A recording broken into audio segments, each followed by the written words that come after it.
Hello there, it is Monday, the 4th day of February 2013, and from wherever you're watching, a very warm welcome to this edition of Monday Special. Now on this day, at this hour, exactly 4 weeks from today, the polls will have closed and some of the results will have started trickling in after the March 4th general election.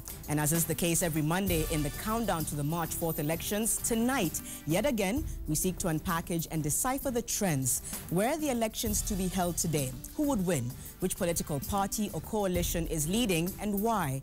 We also seek to understand what could change between now and 4th of March. Of course, tonight we released the results of 3 opinion polls that were independently commissioned by Citizen TV. The 3 pollsters are Ipsos Synovate, Infotrack, and strategic research rather. And as we shall see, the polls all point a very tight race between the 2 leading coalitions. Of course, we're talking about CORD and Jubilee.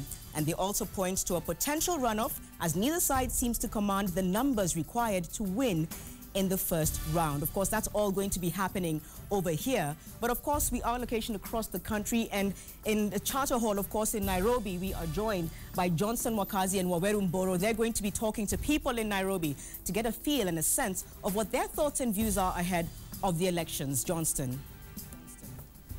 Many thanks indeed, Janet Mbugwa. We are here at Charter Hall, at the very heart of Nairobi County, a county that has been considered as the glittering city that, of course, is alluring to both local and international investors. We will be engaging these precious people, brilliant minds, together with Waweru Mburu. But, of course, we'll keep it issue-based and purely objective. Back to you, Janet. All right, thank you so much for that, Johnston. Of course, considering that Nairobi is a key battleground, it'll be interesting to hear what people have to say. Elsewhere in our talk studio, Hussein Mohammed is standing by with representatives from both CORD and Jubilee. Hussein.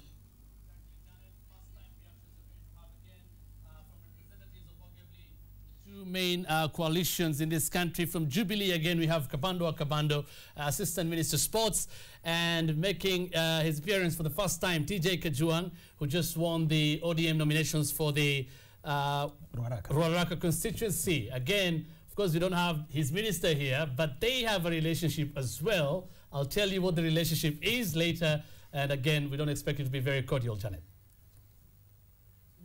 How that argument, rather discussion pans out. We'll come back to you. In our election studio, Julie Gishuru is joined by a panel of experts to review some of the issues surrounding the March 4th polls. Julie, what can we expect tonight? Well, thank you so much, Janet. Tonight, we're going to have a very interesting conversation. IEBC joins us, and we're going to be looking at the whole process of voting, the tallying process, and if Kenya heads towards, a runoff, what does that mean for the country, timelines and all this? And right next to me, actually, seated next to me is Kembi Gitura, who is known to many, was in government before. We have more people joining us in just a short while. Of course, we're going to have the political discussion as well as the legal discussion around the election. So all that for you and more, Janet. All right, thank you so much for that, Julie. We look forward to that. Of course, with IEBC being present there, key information with regards to what happens in case of a runoff. For now, though, let's take a look at the highlights ahead on Monday Special.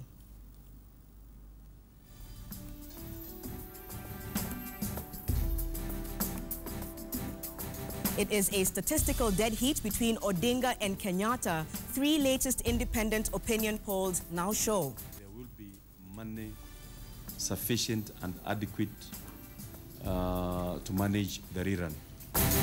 We have money to finance a presidential election runoff. Now the government moves to assure Kenyans.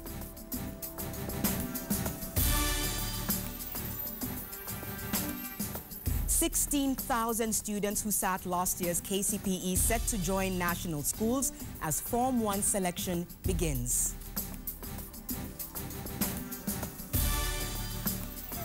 And Ballot 2013, rival teams intensify campaigns in various parts of the country.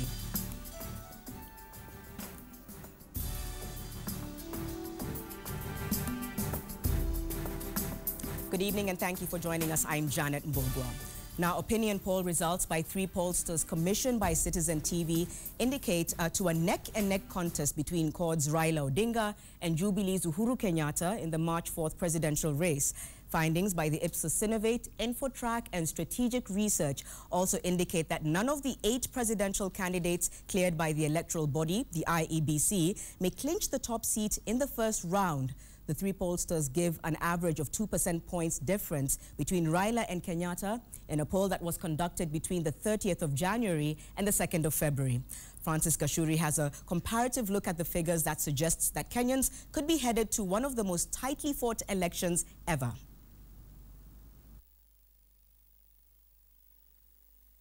The Kenyan voters have a date with the ballot in 27 days, and as the D-Day draws closer, Citizen TV commissioned yet another opinion poll survey to gauge the popularity of the presidential candidates and their coalitions or political parties. The research involved 3 independent pollsters, Infotrack, Ipsos Synovate, and Strategic Research. The Strategic Research and Communications figures indicates that if the presidential contest was held today, CORD's Raila Odinga would clinch the top job with 44%.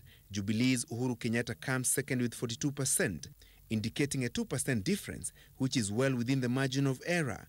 Amani Coalition's Musalia Mudavadi would garner 7% of the votes cast. NARC Kenya's Martha Karua and Eagle's Peter Kenneth would get 1% and 2% respectively. The CORD Alliance and the Jubilee Coalition, according to the poll, are tied at 43% as the most popular political outfits in the country. Amani Coalition, NARC Kenya and the Eagle Alliance have less than 10% popularity. The Strategic Research poll was conducted between January 30th and February 2nd, with 2,100 respondents being involved through face-to-face interviews. The Infotrack opinion poll conducted between January 31st and February 2nd, involving 2,500 respondents, also point to a dead-heat contest between CORD's Raila Odinga and Jubilee's Uhuru Kenyatta. It indicates that if Kenyans were to go to the ballot today, Odinga would clinch the presidency with 45%, with Kenyatta breathing on his neck at 43%. Yet again, a 2 percentage point difference, which is also within the margin of error. Mudavadi comes a distant third with 7%, while Karua and Kenneth have less than 5% jointly. In the Political Alliance's popularity survey conducted through face-to-face interviews, CORD remains the most popular political outfit at 45%, closely followed by Jubilee Coalition at 43%. Amani Coalition has a 6% share, while Eagle and NARC Kenya have 2% and 1% respectively. And the Ipsos Synovate numbers also confirm that the March 4th race to State House could be a neck-to-neck contest between Odinga and Kenyatta. The poll was conducted between January 31st and February 2nd, with 2,365 respondents across the country involved. The interview was conducted through computer-aided telephonic interviews. The figures indicate that Odinga remains the man to beat in the Kibaki succession contest with a 44% popularity, while Kenyatta follows closely at 40%. Mudavadi and Kenneth have less than 10% popularity jointly, while the undecided population is at 7%, while 3% of those contacted did not respond. The CORD Alliance, just like its presidential candidate, remains the most popular political outfit at 42%. Kenyatta's Jubilee Alliance comes second with 40%, with the Amani and Eagle coalitions having a 5% and 1% popularity. The figures by the 3 pollsters indicate that there may be no clear winner in the first round of the presidential contest, indicating a potential runoff. Francis Gachuri, Monday Special. So there we have it, Francis Gachuri's story giving us an indication that there may be a runoff post March 4th. Hussein, what do your guests have to say about those latest figures? Kabando in studio and TJ Kajwang. Kabando found TJ Kajwang at the Nairobi University and took over from TJ Kajwang as the SONU chair. That is the relationship they have. Janet, again, gentlemen, very tight poll showing dead heat, and Jubilee we are seeing narrowing down from the previous polls. What do you say today, Kabando? Since last week, there's something that is very consistent since the first week. We are now week 3. Yeah, week 3. The design, the processes have kept changing. That's the consistency I've seen. We are here last week and we said Jubilee had critiqued the methodology of the previous week. And we saw that changed. We saw the issues of nominations being brought on board, and also listing of the counties yeah, brought on board again. This week, we have seen the 3 pollsters focusing on the nominations, all of them. The methodology is almost in agreement in that regard. And the listing of the counties, of course, is very subjective. Again, that consistency has been seen. And also the increment of the pollsters. Started with 2, now we are 3. So I've been very consistent. And from the other side of the chord, you know, the representation has also been very consistent, because every week they are changing the face. So you're narrowing down? So in terms of these figures, the sample size appears too perfect, you see, and too predictive. Even the confidence level indicated at 95% on average by the 3 pollsters appear too perfect, you know, at a sample of 2,500. Again, Kabando, you don't agree with the trends or what? Of course I don't, because even the differences, for instance, we insisted last week on the implications of nominations. Okay. And the representation of CORD and even Infotract said, even the anchor here, that was not relevant to the main issue. We'll go. But now, yeah, we'll go into the details because of time. I'm just going to bring in TJ Kajwang's reaction. Yeah. Well, Hussein, I think looking at the figures the pollsters are bringing, it reflects the thinking of the society. It would seem that after the presidential candidates and the alliances had unveiled their manifestos, Kenyans seem to interrogate what they have on the table. And as we are nearing the election period, they seem now to have the confidence level in their respective presidential candidates. I would think that the consistency, which my brother seems to say, is the same for me.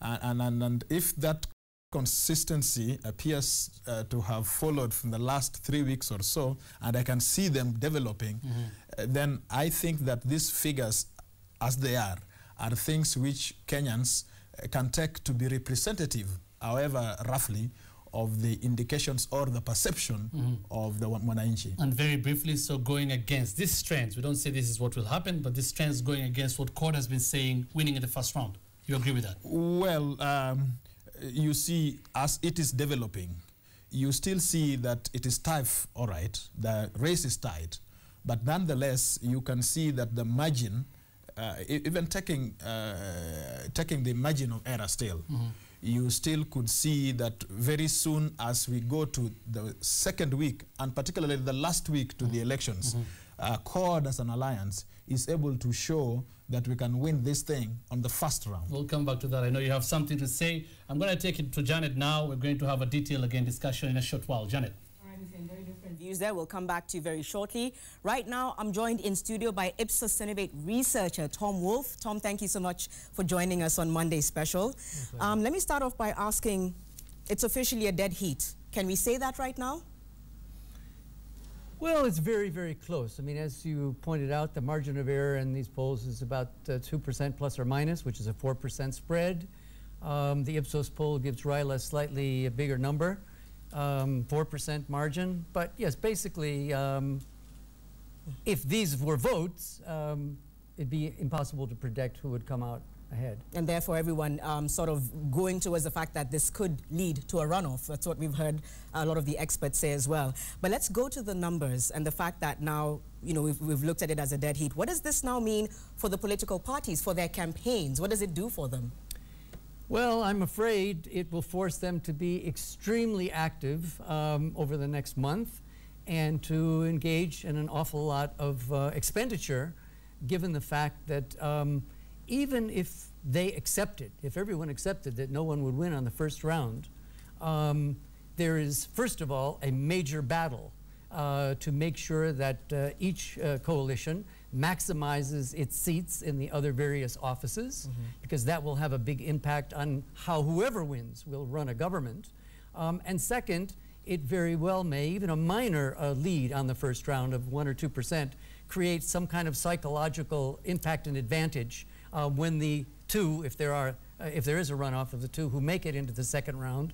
Although I should also point out, if you go across sub-Saharan Africa and look at countries that have runoffs, it is quite often the case that the person who finished, the candidate who finishes second, wins in the runoff. So that's not a given either. This is uncharted territory under a new constitution, and even those of us who have a political science background have no way of predicting what's going to happen. All right, so obviously, you know, how you've probably insinuated a little bit. So how firm are these numbers, would you say? Well, the fact that you have 3 companies, and as was also pointed out in your piece, 2 using household face-to-face surveys, and the company I work for, Ipsos, doing a mobile phone poll, the numbers, as you showed for both the coalitions and the candidates, are so close, really within the margin of error, I think, or I would hope, would dispel doubts from the cynics that this is anything but a science, because it is. However, all 3 of us are subject to 3 caveats or restraining factors that should make us very cautious in using these figures to predict any outcome.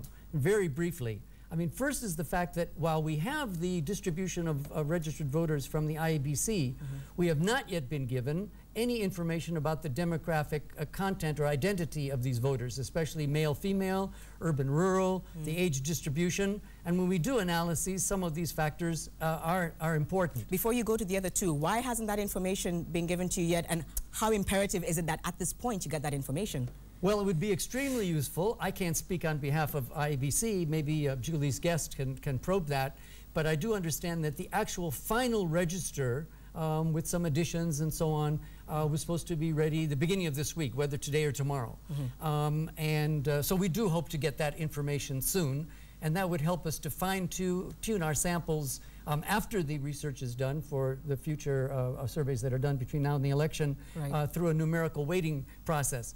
The second sort of caveat or sobering sort of restraining factor is that for all 3 of our companies, we are only interviewing people who claim to be registered.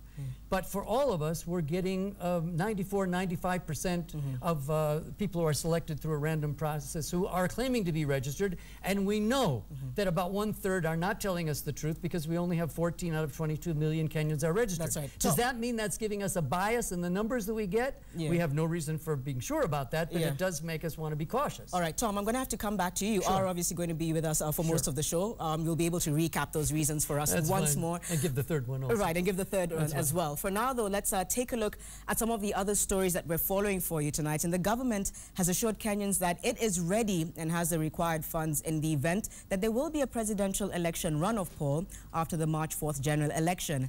Finance Minister Njeru Githai said Treasury already has about 2 billion shillings set aside and has had several other options of getting the rest of the money should the funds be required. Githai, however, urged Kenyans to make up their minds in the March 4th polls so that a clear winner can be found then, helping the nation save much-needed public funds in the process. Michael Njenga reports. We are ready for any eventualities after the March 4th general election. Those were the words of Finance Minister Njeru Githai early today. But what I would like to assure Kenyans is that if there's a rerun, there will be money sufficient and adequate to manage the rerun. Githai was responding to reports that the Independent Electoral and Boundaries Commission, IEBC, is facing a shortfall of 6 billion shillings to fund a presidential runoff if there is no outright winner in the first round. We have received some little funding, I think it's 2 billion we have received. And we have been assured that any time from now, the balance is going to be received. So we are hopeful that before if at all there will be a rerun, that we will have this money. Speaking after signing a 1.3 billion shillings loan agreement with the OPEC Fund for International Development, OFID, which will go towards the co-financing of the electricity expansion program supported by the World Bank. Githai, however, called on Kenyans to come out in large numbers to vote and avoid a runoff by all means, adding that it will not only be costly for the country, but will also destabilize the government operations before a new president is sworn in. Make up your mind. Give your votes to one of them so that this matter inakwisha mara moja. A rerun is going to be expensive, may divide this country. So really, and this is a message, if you can say, please make up your mind. According to IEBC Chief Executive James Oswago, the electoral body is ready and has the funds required for the main election on March 4th, but the agency would require an extra amount to fund the runoff if none of the 8 presidential candidates failed to garner the required 50 plus 1% of the total votes cast, in addition to 25% of the votes cast in at least 25 counties on the election day. IEBC had requested for a budget of over 30 billion shillings from Treasury, but the budget was slashed by half, leaving the IEBC with a budget of slightly over 17 billion shillings to work with. In case an election petition is filed to challenge the winner and it's dismissed, then the swearing in of the new president will take place on April 16th. Should there be no clear winner in the first round and a rerun is held, then the president-elect will be sworn in on April 30th. Michael Njenga, Monday Special. Now, about 16,000 candidates who sat the 2012 Kenya Certificate of Primary Examination are expected to join national schools on merit, irrespective of whether they are from public or private schools. Education Minister Mutula Kilonzo directed during the launch of the Form 1 selection process this year that the top 2 candidates of both genders from either private or public schools be automatically accorded places in national schools as a first consideration.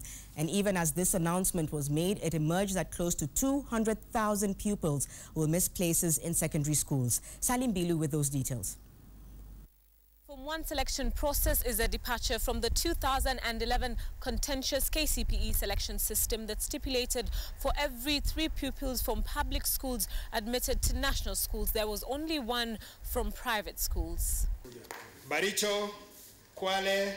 The equation has this year changed with a formula that accords neither public nor private schools an advantage over the other. It is pegged on merit, choice of school and proportionate sharing of available places between public and private candidates in a district and on the basis of a district's candidature. 1,148 pupils, that is the best 2 boys and 2 girls in each district, secured a place in national schools, irrespective of whether they are from private or public schools. Lodwa. Placement in national schools for the rest of the candidates will, according to the Ministry of Education, ensure equity by apportioning the Form 1 places proportionately between candidates in private and public primary schools. But there are those who will inevitably fall through the cracks of the 844 education system. You do not have to be a rocket scientist to see that we are going to violate the rights of close to 200,000 children because they can't find a place in this. Of the 818,348 candidates who sat the 2012 KCPE exams, 628,051 pupils secured placement in secondary schools. The 78 national schools will this year accommodate an intake of 16,165. 600 other pupils have secured a place in the existing 20 national special schools. 36,115 candidates were selected to join the extra county schools, while 126,167 candidates were selected to be admitted into the county schools. District schools were allocated the bulk of the candidates, 389,299, while 59,705 pupils have been selected to be admitted into private schools. The goal for the education sector remains the need to attain 100% transition from primary to secondary school by constructing an additional 4,000 classrooms by 2014, pending the approval of a 7 billion shillings budget. The government has in the recent past embarked on revamping the TVET institutions throughout the country to accommodate some of the KCPE graduates. As you know, we have already enacted a law on TVET.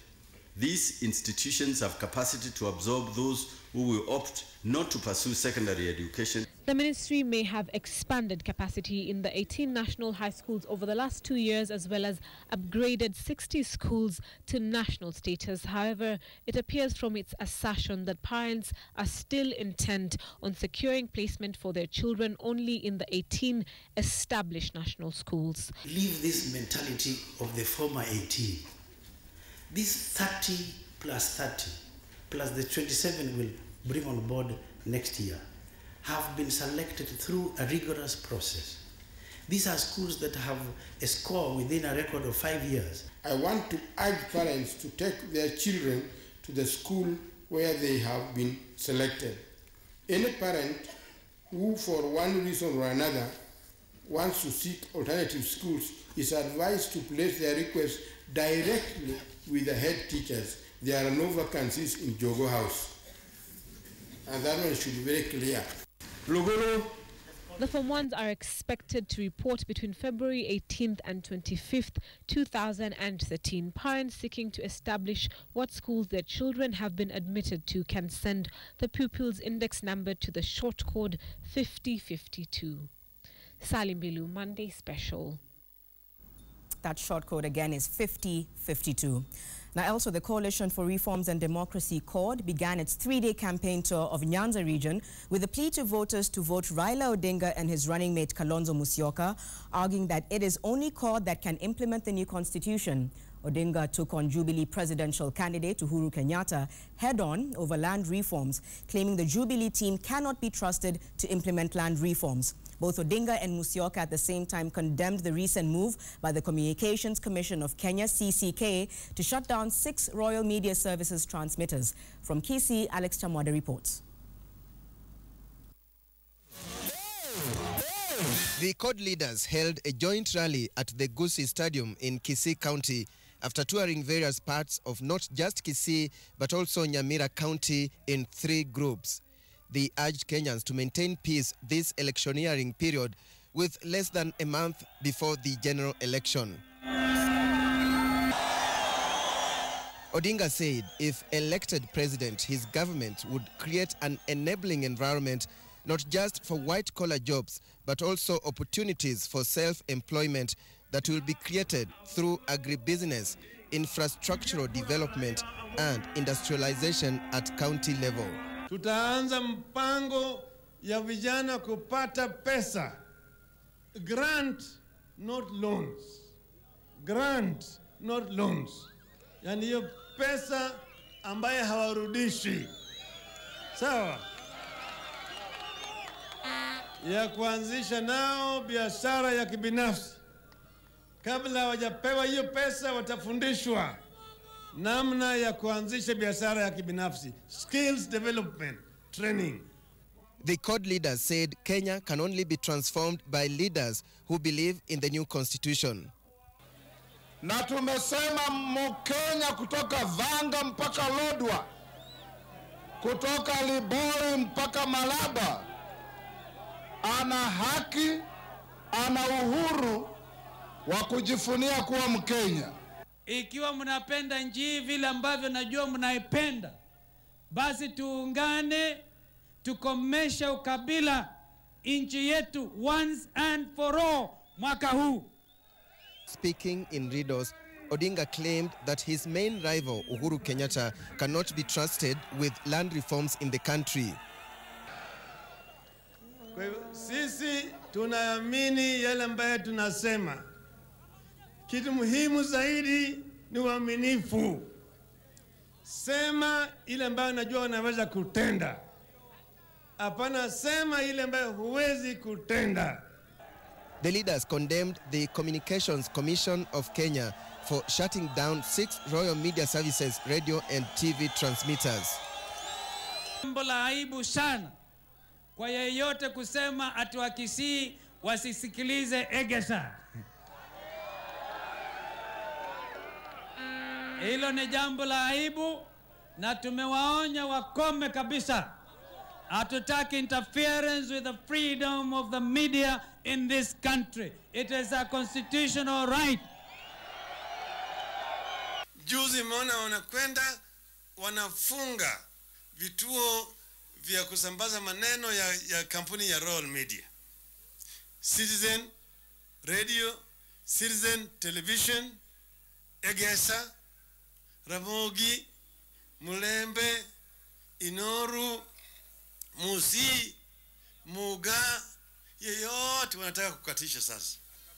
Hiyo ni mpango ya kufanya rigging ya uchaguzi hii ambayo inakuja mapema. The Prime Minister earlier around 2 p.m. had addressed his second rally at Kenyanya, still in Kisii County. He began his campaign tour at Nyamarambe while his running mate, Vice President Kalonzo Musyoka, was addressing rallies in Nyamira County. All the three principals will continue with their campaigns in Kuria. Alex Chamwada for Monday Special, Kisii. Now, voters have been urged to avoid voting into office leaders who have been tainted by graft. Speaking in Mount Elgon, NARC Kenya's presidential candidate Martha Karua said Kenya's potential was held back by such leaders. Elsewhere, the National Alliance Party has called on voters to vote in the party's preferred six-piece package of candidates, alluding to the 6 positions up for grabs on the ballot paper. Chris Wangombe has more on ballot 2013. We start off in Mount Elgon, where NARC Kenya's presidential aspirant Martha Karua has called on voters to avoid voting into power leaders who have for a long time been associated with graft. A situation she says has long held back the country from attaining its full potential.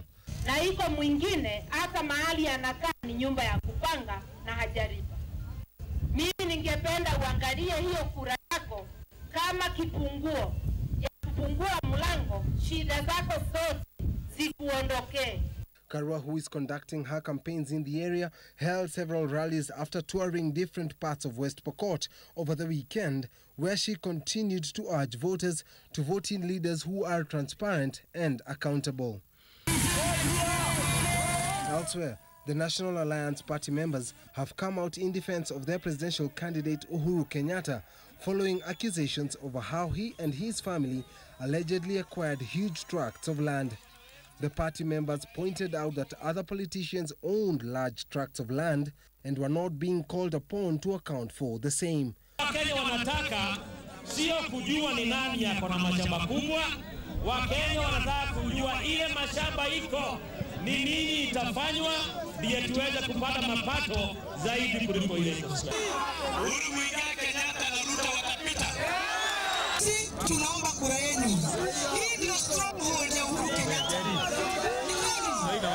Voters were called upon to put aside such allegations and vote in a TNA 6-piece package of candidates for various posts so that the party can win positions right from the post of county representative to the presidency. Nyamira Stadium in Mugirango West constituency, Nyamira County, played host to the Eagle Alliance campaigns. Presidential candidate Peter Kenneth, accompanied by running mate Ronnie Osumba, called on voters to vote in an Eagle administration. Their policies, they said, would bring forth development similar to that witnessed in Kenneth's Gatanga constituency. Tuangalie tusije tukadanganywa kwa sababu ya siasa. Wewe kama mwananchi wa kawaida unataka kuona zile shida huko nazo zimetatuliwa na uongozi ambao umechagua. And in Nairobi County, the Amani Coalition is tonight holding strategy meetings to fine-tune plans for the launch of its party manifesto set to be unveiled next week. The Amani Harmonized Manifesto, dubbed Kenyans Have Spoken, A Dignified Life for Kenyans, contains plans to improve the socio-economic livelihoods of Kenyans. Chris Wangombe, Monday Special. Well, let's now take a look at some of the trends that, of course, the three pollsters have been able to provide us with this evening. Let's take a look at Infotrack, and we're looking at the presidential candidate that you would most likely vote for, and this is according to Infotrack.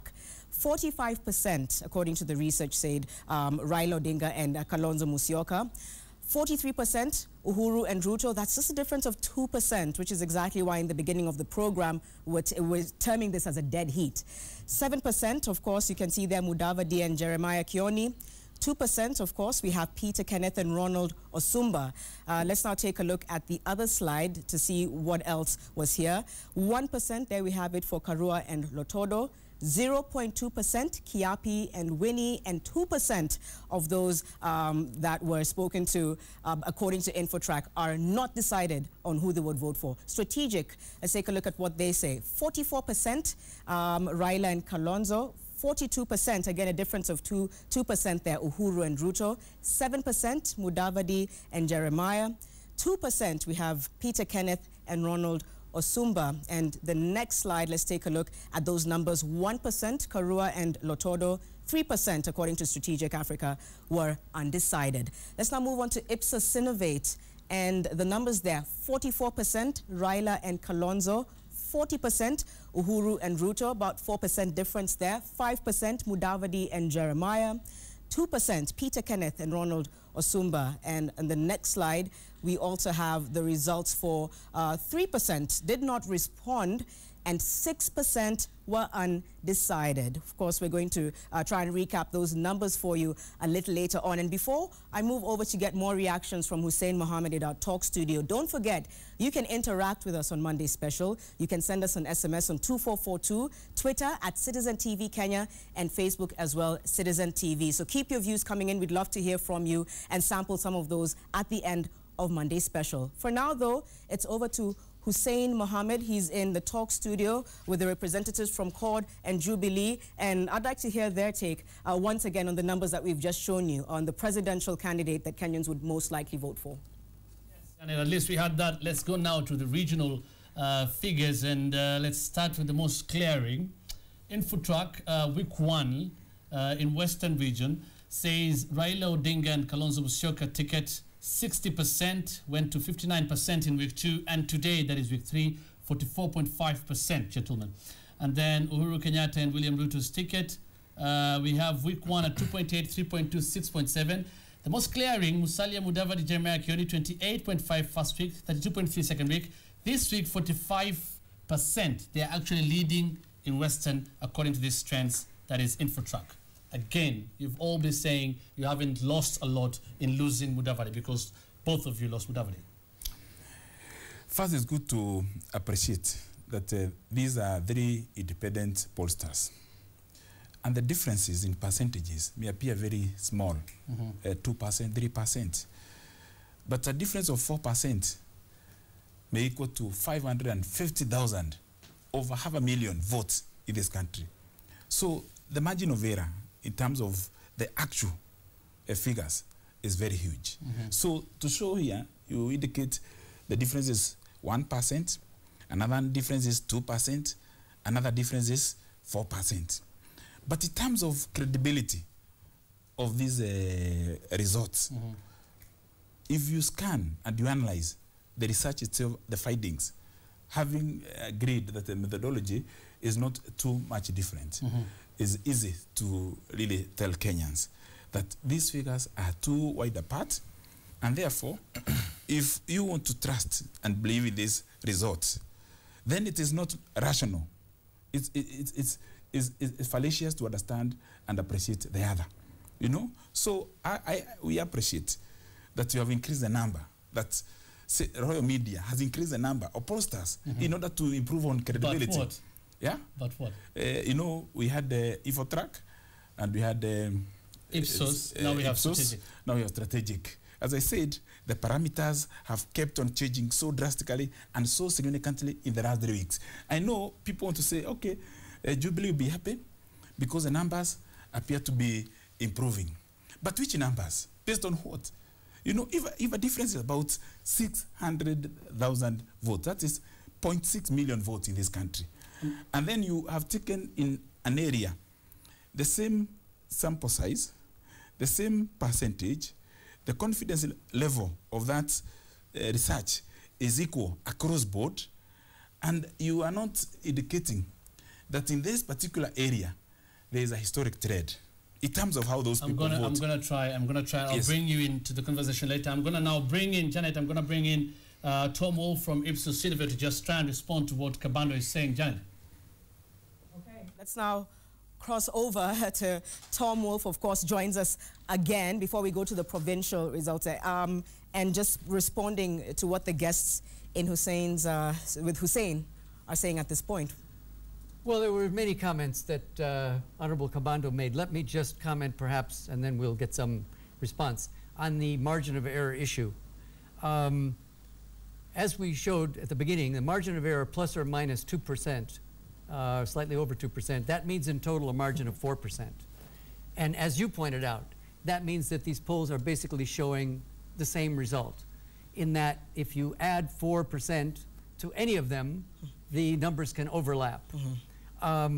So I would caution, and as I think was pointed out last week by Angela Mbitho, in the recent US election, for a voting population of over 200 million, the usual sample size there is about 1,500. So this is greater than that. That allows us to have a slightly lower margin of error. So I would encourage Honorable Kabando not to worry too much about the error margin. We have been encouraged by Royal Media to, as much as possible, standardize our methodology. That accounts for the use of the 95% confidence zone there. So I don't really think statistically there's any objection that an expert could make in the numbers that we've come up with, except, as I said at the beginning, for all of us, because we don't know the demographics of the actual registered voting population, and we don't know how many of those people who claim to be registered to allow us to interview them really are, except it seems to be about 30% based on the 95% roughly percentage that we got. We don't know if that would have any bias in terms of the results, but I think the basic point that I would hope everyone, and it seemed that even the Minister of Finance was recognizing when he said Kenyans should make up their minds, because he's in a way acknowledging the fact that there, as you said, there isn't any single candidate who is close enough to winning on the first round. Whether those who are trailing at lower numbers would object to the finance minister's encouragement, it's really, in a democracy, up to Kenyans. Now, knowing basically, now these numbers may change over the next few weeks, but if the election were tomorrow or the day after, Kenyans who were not prepared to vote for either of the two leaders would have to decide, do they want a second round or not? Exactly. We'll come to that again very shortly, Tom. For now, though, I want to throw it back to you, Hussein. Let's continue that conversation over in the talk studio. Yes, thanks, Jana. I'm going to bring in TJ Kajwang. Tell me your initial reaction to Western. Well, Hussein, let me comment about two issues which have arisen out of Kabando's discussion. Number one, about whether we are able to win on the first round is something which you need to look at week 4 and week 5, which is just the next week and the week after. This is because, as I said, after the presidential candidates unveiled their manifestos, it has given Kenyans an opportunity to interrogate those manifestos and, first of all, to find out which of these alliances are able to bring home or to implement their manifestos. And you know that in Code Alliance has people who have a historical, checkered history, that they have been in service. And you saw what the Honorable Raila, the Prime Minister, was saying, what the Vice President was saying. It would appear, therefore, that the society is forming the view that these are people who can be trusted with the implementation of the manifestos rather than the newer appearances. When did CORE release their manifesto? Well, the week before. The week before. Has it? Do you think it has been reflected? Because Jubilee released their manifesto yesterday. Just yesterday. And if really 1 week is a long time. You see, in just 1 week I said, InfoTrack makes a difference of 5% in terms of the ratings. That is a whopping 0.7 million votes, 700,000 votes, even if it was the final tally. And there was a difference of nearly 1 million votes. That you can call that a significant square win. Now, if the manifestos will make impact, and I agree with you, TJ, I have a lot of respect for you. I agree, the manifestos have impact. This is indicated in the trends here. You look at what is going to happen. After well, week, to the extent that, Hussein, I just want to say, just to the extent, well, first of all, we need to appreciate that polls are just polls. It's one thing to have figures on the table. It's another to go to the trenches and get the votes out there. So we are dealing with... I thought when we started, he said this is more of a reflection of vote. I'm not attacking the credibility of the figures. I'm just saying that the figures we have here are only helpful to the extent that we are able to intellectually appreciate what is going out there in the field. And I'm saying that, you see, week 1, week 2, most voters are struggling with issues of nomination, which is across the board. All parties are struggling with those, except for those parties which do not have national appeal. And of course, they choose somebody here and there, and nobody has a problem with it. But in cases where people really have a stake at it, everybody reflects that in the figure. So I'm just saying that in week 4 and week 5, you will find Kenyans more recollected, and they are now appreciating who to put issues of security to. Why do you think your manifesto is superior? Well, I don't think so. As a matter of fact, I've looked at most of this. Or is it about the people who will implement the manifesto? Well, I've looked at all these manifestos, and somehow they seem to be copying from each other. I think they must be copying. No. I think we must be allowed now to say that we don't agree. First, let me appreciate the inconsistency of God. You know, Bad was here. I want to repeat this. He made a different position as to whether they're winning first round. Ababu came here, my minister. He gave another position. Today, my senior in college, TJ Kajwang, is saying that the nominations have impact. Yes, it's true. Because we have, as Jubilee, compelled the person who is commissioning these findings, this research, this opinion polling, to factor the other variables. And he has agreed that the nominations indeed did have an impact on this. And you look at all these pollsters, they are going to tell you what? That the party that has rated poorly in terms of nominations, you know, and really, this we cannot agree because, you know, you are a victim of the same. Well, let me finish this. Let me finish this. Let me finish this. That could be overreaching. Let me finish this. It's not overreaching. You know, you have your democratic right, and I appreciate you very much, TJ. But you are a victim of the dynasty imposition of candidates, and I'm very happy with how you stood firm and you appreciated. ODM, in all these findings, it is indicated clearly that is rating lowest in terms of their own supporters' perceptions on nominations. Number 2, let me just say before I leave, you see, yes, let us not go away from what is scientific. What is before us is the polls, the way Kenyans are reacting to specific issues. Including nominations. I am not aware that Kenyans are reacting to issues of nominations as it is. It's covered here. Yeah, it's covered here. What we need to say here, whether or not a party is a victim more than the other, is an issue for another scientific research.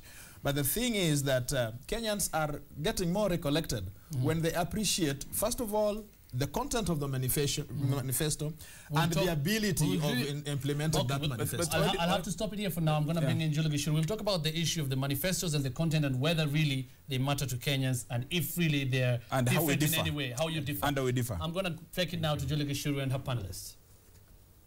Well, Hussein, before we do go to Julie, here's another question that was asked by the pollsters, and that's if the March 2013 general elections were being held today, which presidential candidate and running mate would you vote for? And this is according to various regions. Let's start with Central. According to Ipsos Innovate, 1% would vote for Amani, Strategic 0.3%, and Infotrack 3%. For others, according to Ipsos, 4%. Strategic didn't have those numbers. Let's just skip to, well, there we have it again. Let's start over. Central, Cord, 15%. Strategic, 10.9%. Infotrack, 8%. Jubilee, 76%, according to those polled by Ipsos Innovate, would vote for Jubilee in Central Region. 85.5% according to Strategic Africa, and 78% according to Infotrack. You can see the numbers not as different there. And of course, Eagle 2%, 1.2%, and 6% in that order. Let's move on to the next page, and this is what we were showing you just moments ago. 1% for Amani, 0.3%, and 3% for Strategic and Infotrack. We've already shown this slide, so let's move on to the next region and take a look at how people responded there.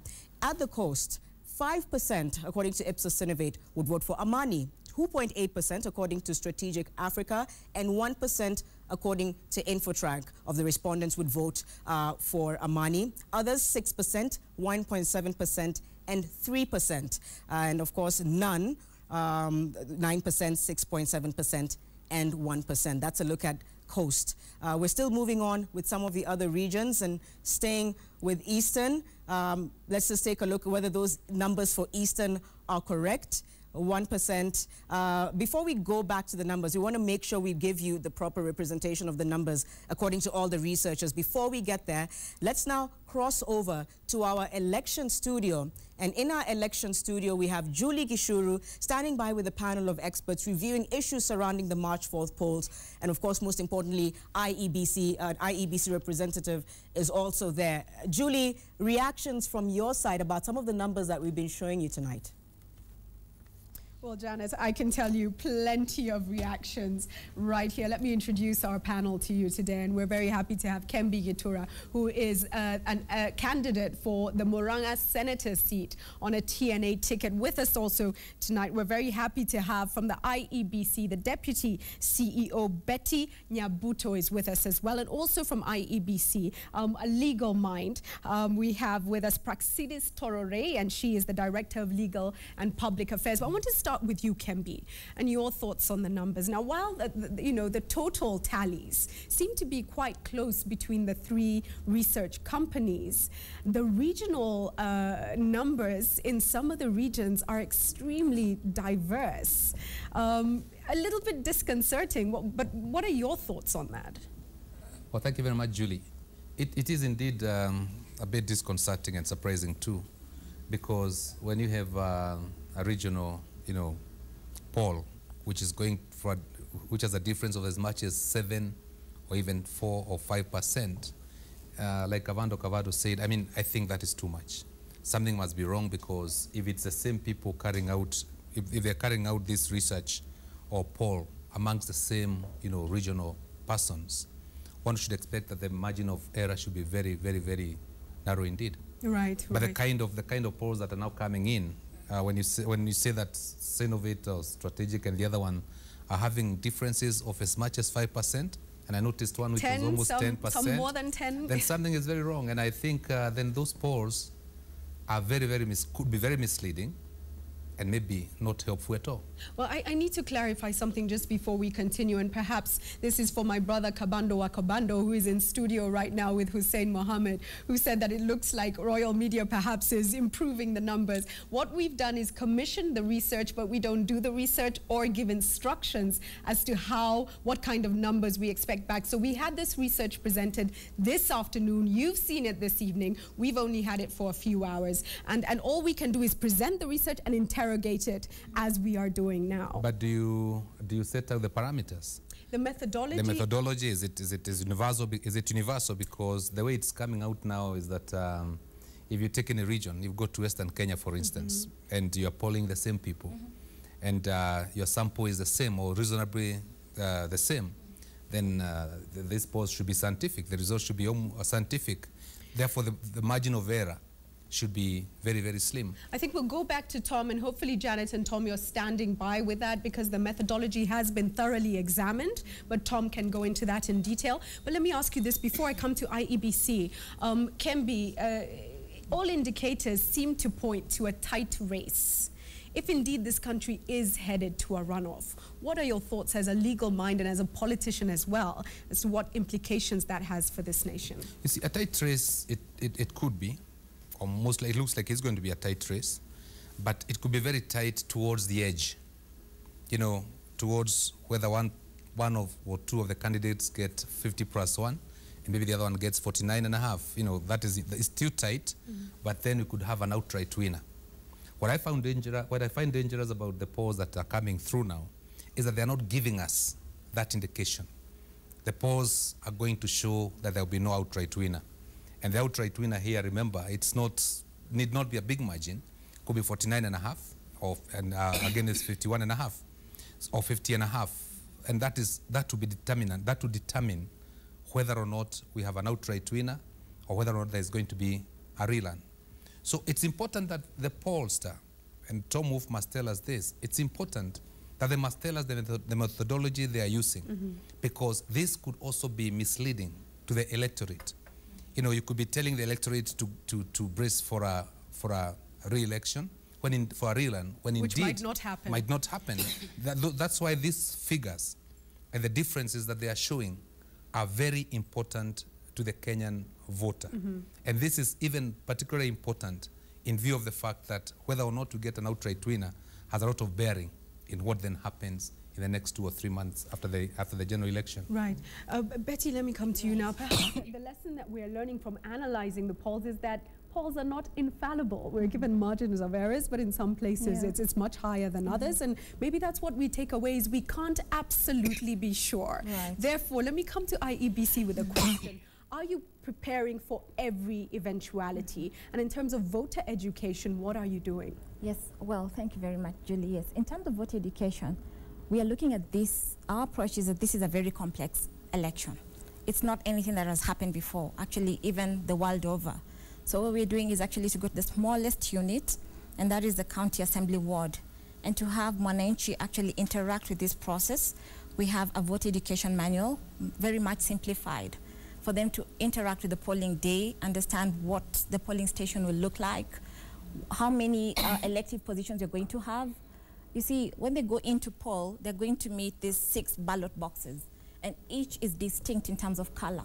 Each color represents an elective position, and each ballot paper actually corresponds with the lead of the ballot box. And therefore, for them to actually interact and know senator is yellow, MP is green, that of course takes a lot of time. And so we're intensifying that actually at the grassroots level. And the output is quite impressive, I must say. What if Kenyans are watching right now and saying, listen, I haven't seen this anywhere around me, I would like to get involved, what do they do? Yes, indeed. First, we have a call center where people can actually call and ask questions. It's actually operational up to around 10 p.m., but it's there every day of the week. And besides that, we're going to have forums at the county assembly ward level, where we'll have the village elders, you know, mobilizing the local Mwananchi and bringing on board everybody, and they'll be as interactive as you can imagine. And people will be allowed to ask. We'll demystify this election as much as we can to have people then, you know, have it as a friendly process. Okay. Yeah. Talking of those lines, I have the numbers. Please get hold of a pen and a paper or use your phone to save the numbers. 0711035616, 0711035606. And I'm going to ask our directors, please, to get ready to keep those numbers on the screens for you at home. If it's not happening where you are, give them a call and let them know. Don't call now, though. They said the lines close at 10 p.m. Let me come to you on legal issues. Whether we head to a runoff or not, Kenyans want to be sure that this process will run smoothly, that Kenya continues after this election. Tell us what the steps are. Once we have voted, we sit back, the tallying is done, we're given a result. What next, Praxidis? Thank you, Julie. The Commission has actually gone through the steps several times. What we've done is a lot of training for our officers in terms of the step-by-step process. What we've done also is to engage the public so that they do understand what we have in place. So for instance, at the end of, once you cast your ballot, you know that at the end of the day, then we will close for the poll, the day for polling, and count at that particular polling station. You don't have to move the result from the polling station to the returning officer.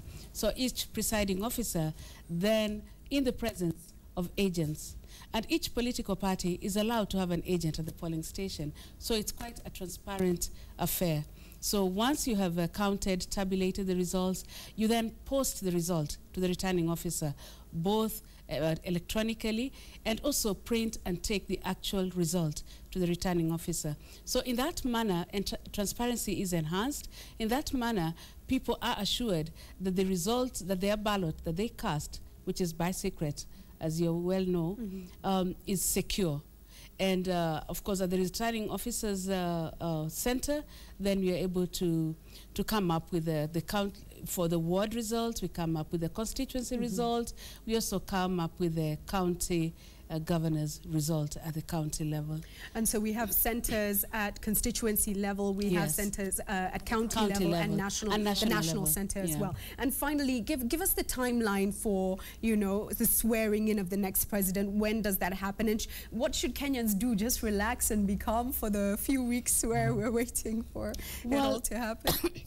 What we have put in place now is to educate Kenyans on the actual process, as opposed to what we've seen in the past. So for now, we have to ensure that the president, once the final result is declared, the law does provide that we have 7 days within which to declare the final result. Of course, again, as said by our colleague there, the candidate from Muranga, if I'm right, in case there isn't a clear result, then there could be a challenge within 7 days. And thereafter, they have 14 days within which to file papers and a very short time within which the Supreme Court would have to hear and determine the matter. Okay. Yeah, so we'll come back to this. Right now, I'll come back to you, Janet, with a question posed by Kembi about the methodology. We may have to keep going back to these issues, but it's important, and we do want to know how is this done, particularly at regional level, because the numbers in the research look so different. All right.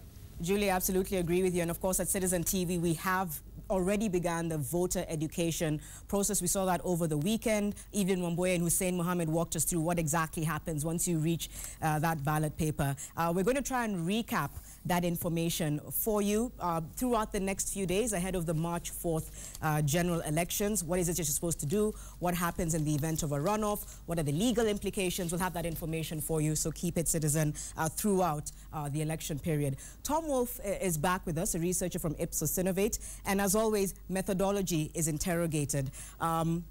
We'd like you to defend the methodology this time around, Tom, because over the past 3 weeks, we've been trying to explain. Last week, Angela Mbitho gave us the analogy of the sugar and tea and exactly how the sampling is done. What is it about the methodology, Tom, do you think that tends to throw people off a little bit or tends to confuse them, so to speak? Well, as I said earlier, or suggested, the relatively small number of people in a sample for a large population is difficult for many people to fathom. Although I think in terms of education and understanding of polls, we've come a long way in the last 10 years. With specific regard to the regional figures, may I encourage anyone who is really interested in this science to just go to the internet and Google for surveysystem.com, and there's a tool there called the sample size calculator, and you can put in there any sample size, click on the calculator button, and it will tell you what your margin of error is. In fact, based on some of the comments that have been made, I think maybe we should stop giving out these regional numbers because they don't in any way, they're not meant to predict outcomes. For example, just taking from our lowest province or region in terms of population, Northeastern, up to the largest one, Rift Valley, we get error margins from 9% in Rift Valley all the way up to 27%. So almost for every figure that you were showing for the three companies, for each candidate or each party in the province, they were in the range of the margin of error at the provincial level. These are not fixed, firm, hard numbers at the provincial level because the number of respondents within a sample of only 2,200 is just too small. Often people complain that we're not giving out results at the county level. Well, I mean, you can just take your calculator. If the minimum size for any kind of statistical reliability would be 300 or 400, multiply that by 47 counties, and you're talking about millions and millions of shillings for the survey. The final comment on methodology, because we have little time, I would again encourage everyone who wants to be sure that this is a science. Look at the polls that were done in 2002. Look at the polls that were done in our company associated 2005 referendum within a margin of error of 1 or 2%. Look at the polls in the last election, even if Judge Kriegler couldn't tell us who won. Look at those final polls. Look at the polls in the 2010 referendum. They are all from the major companies that belong to MISRA, the Marketing Survey Research Association, within a margin of error, a range which is so narrow that you can argue about 1% here or 2% there, but you cannot argue about the science. So let's please not read too much, with all due respect, into the provincial distributions. The sample sizes there are not large, what we call robust enough. If you give us more money, Royal Then Media, you'll be able to... we'll do it for any province, Right. any county, any district, any sublocation you want. Okay. But you've got to have the numbers, or the results that you get are only indicative, they're not firm and hard. We're 4 weeks away from the elections. Final question, Tom. Are we likely to see the trends remain as they are? Obviously, it is one of those... you could call it, you could say it's up in the air, but just from your own, let's say from your own history, from what you've seen over the last few years, what happens at this point? What happens when we're closing into the elections? Well, on another network, I did see an interview with an astrologer the other day, his living is fortune telling for politicians and providing cures and charms and so on. I'm not in that business. One thing that we know politics the world over, even in a political system where alliances or loyalties are pretty firm, things can happen in the outside world, in the region, locally, and so on. Taking the suggestion from the finance minister, some of these other candidates might decide to pull out, they may not. People may look at these polls and make a decision that they would rather not stick with these minor candidates. In the last election, that was not true. The main minor candidate, now Vice President Kalonzo, he had 10% in the last polls. That's exactly what he got. No one ran away from him. So that I really can't predict. Our job as pollsters is to track the preferences of Kenyans as this scenario unfolds. And if we get into a runoff situation, we'll have more work to do, and we hope we can do it also with you. All right, yeah, that would be great. Thank you so much, Tom. We're hoping you'll be able to come back again and continue to just decipher these trends for us as we near the general election. Thank you for your thoughts. My pleasure. And your insights. Tom Wolf, their researcher from Ipsos Synovate, of course, giving us some insight into the trends and how the polling is done. Of course, 3 polling companies here, Ipsos Synovate, Infotrack, and Strategic Africa. Let's now move over and take a look at Johnston Wakazi. We understand Johnston Wakazi and Waweru Mboro are standing by. Of course, they're in Charter Hall in Nairobi. Johnston, no doubt, you've also been able to get quite a bit of feedback from your audience in Nairobi regarding the numbers, regarding the trends. Well, thank you so much, Janet Mbugo, for that. Of course, it's charged in the studio, and even here, people are really waiting with such anticipation. Of course, the numbers are on the wall, and if the trends are anything to go by, it's indeed a very tight race, and a clear indication that perhaps we might be going for a runoff. But the big question tonight is, what is the feeling on the ground? And that is why we're here. And perhaps even looking at the campaigns, the politicians are up and running, traversing the landscape in Kenya. But then the question is, are they running in tandem with the desires of the Kenyans on the ground? Waweru Mburu. I think it's for the audience here to tell us, because they are the people on the ground. In any case, they are the ones who are polled. But I think as the date gets closer, we are likely to see changes here and there. Jubilee just launched their manifesto yesterday, or the day before yesterday. CORD did it the other day. And of course, Kenyans now start looking at what is contained in these manifestos. And of course, whom do I trust more? Because they may give the same promises, but how to implement it, it will depend on how you're going to implement that. I think it is a tight one. We are most likely to have a runoff if it continues like this. But you know, a day in politics is so big. It's such a long time. So as we get closer, these things might start changing, depending on how the players in politics are going to play their game. But I think the main people to tell us what has been happening on the ground are here. Absolutely. You've seen the numbers. They're on the wall. What is your perspective? Let's get the first perspective here. It's all right. Thank you for the opportunity. My name is Jared Raul. I work for the Constitution Reform Education Consortium. First of all, as a young Kenyan scholar, I have to categorically state that I really believe and trust in opinion polls, and it reflects the perception of the people. But again, you know, as we've been watching the politicians, I'm not surprised, because the likes of Mheshimiwa Kabando and TJ, they're basically playing to the rule of the politics, that you shower with the praises if it is for you, and if it's working against you, rebuke it with all times possible.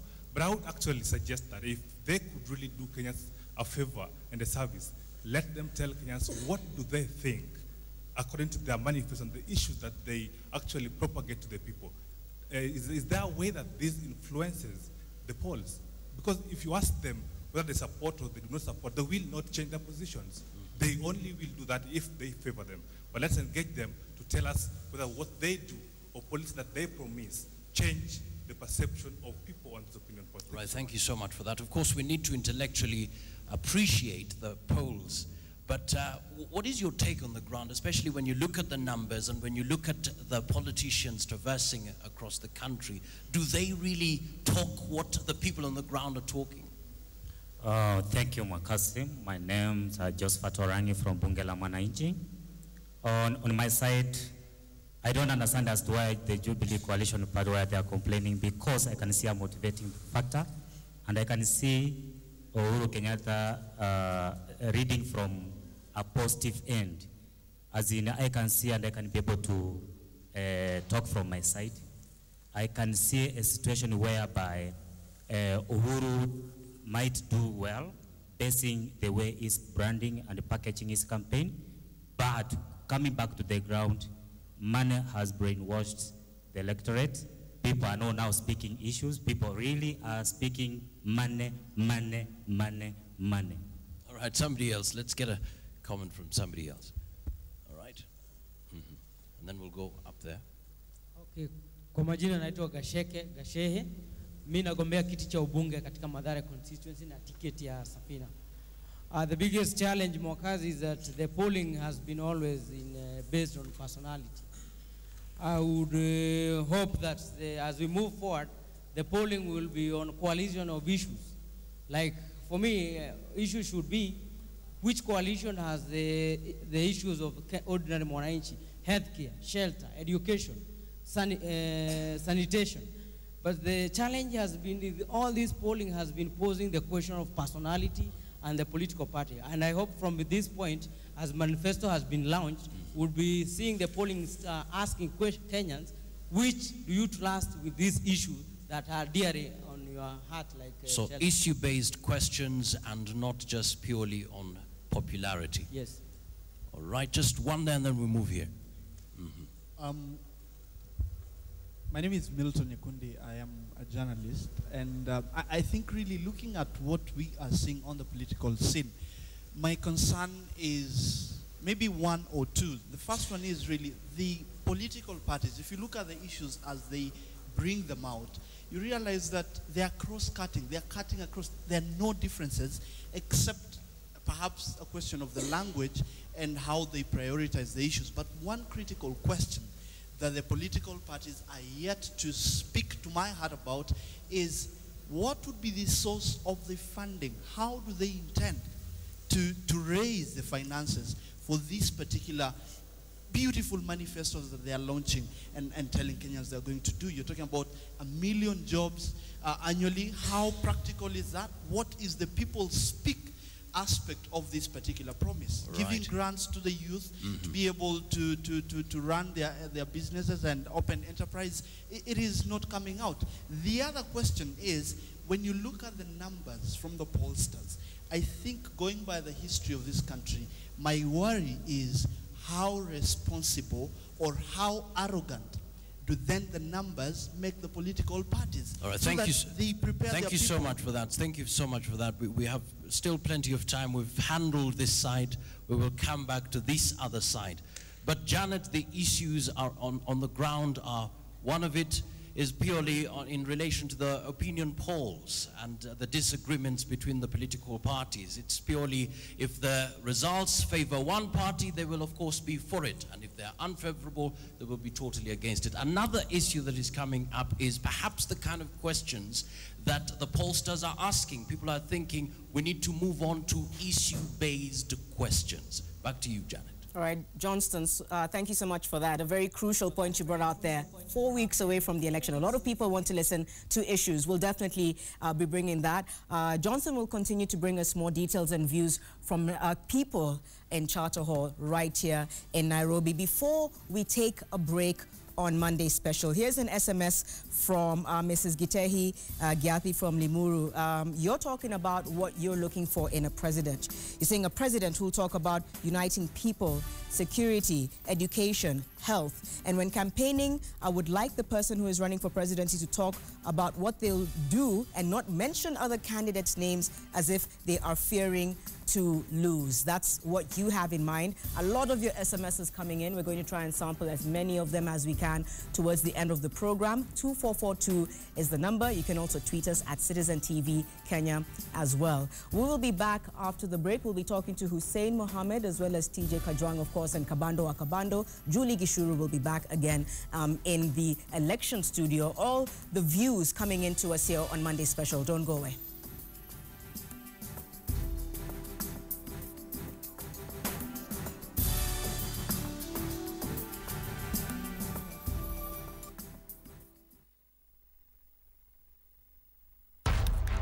As promised, the time has arrived when all Kenyan television and radio stations will bring you, for the first time ever, the Presidential Debate 2013.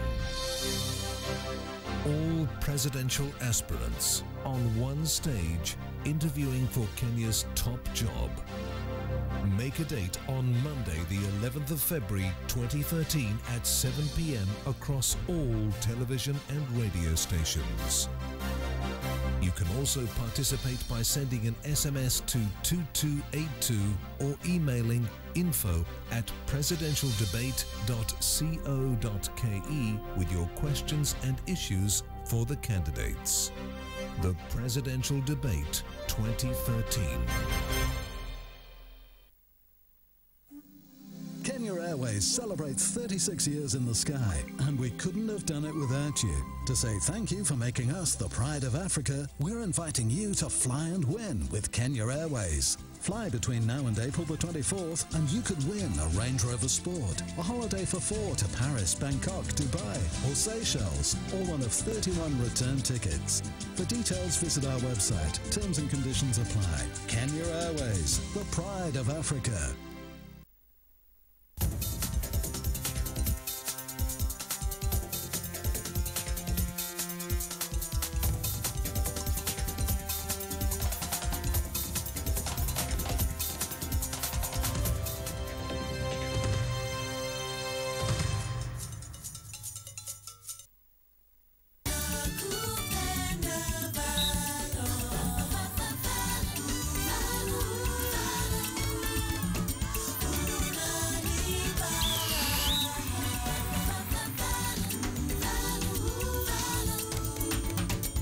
Get your Valon. You spit blood when you brush your teeth. Here is something you should know. The difference between this and this is this. Parodontax toothpaste.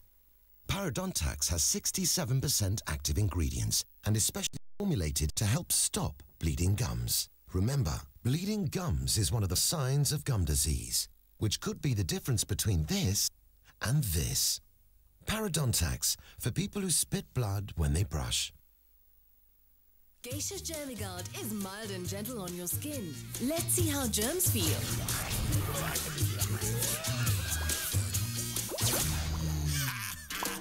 New Geisha Germigard. Mild on skin, tough on germs. Nilipokuwa kijana, nilicheza mchezo na vijiti.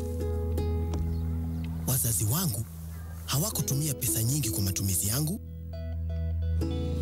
Sikununuliwa zawadi za pesa nyingi. Hata hivyo, nikijaliwa na watoto, nitawalea vivyo hivyo. Kung'arisha maisha ya usoni, fanya maamuzi ya busara leo. Kiwi, chaguo bora kwa rangi ya viatu. Imetengenezwa kwa nta ya Kanuba.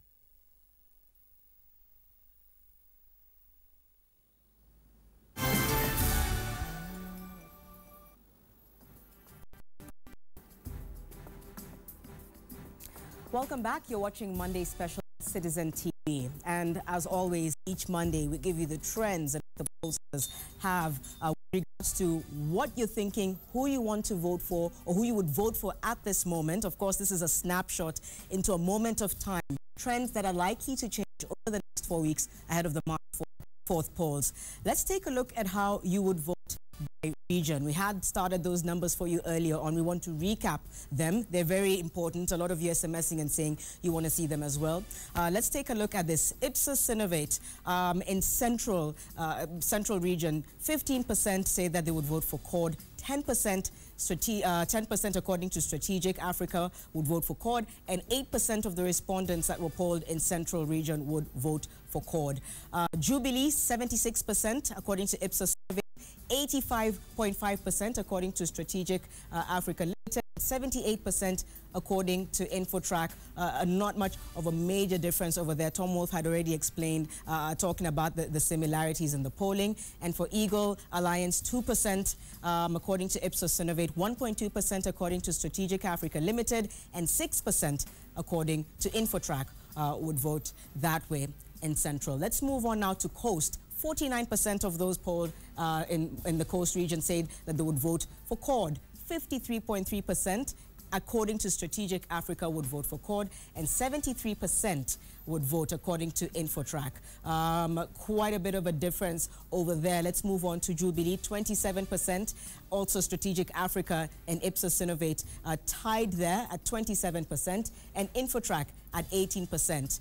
And finally, for the Eagle Alliance, 2% according to Ipsos Synovate, 5.6% according to Strategic Africa Limited, and 2% according to Infotrack of people that were polled in Coast would vote for Eagle. Let's move on now to the next region, Eastern. 47% according to Ipsos Synovate for CORD, 36.4% Strategic Africa, and 51% Infotrack. Jubilee and Eastern, 37% of the respondents that was spoken to over there said that they would vote for Jubilee. 58% of those that were polled by Strategic Africa said that they would vote in favor of Jubilee, and 42% according to Infotrack would vote in favor of Jubilee.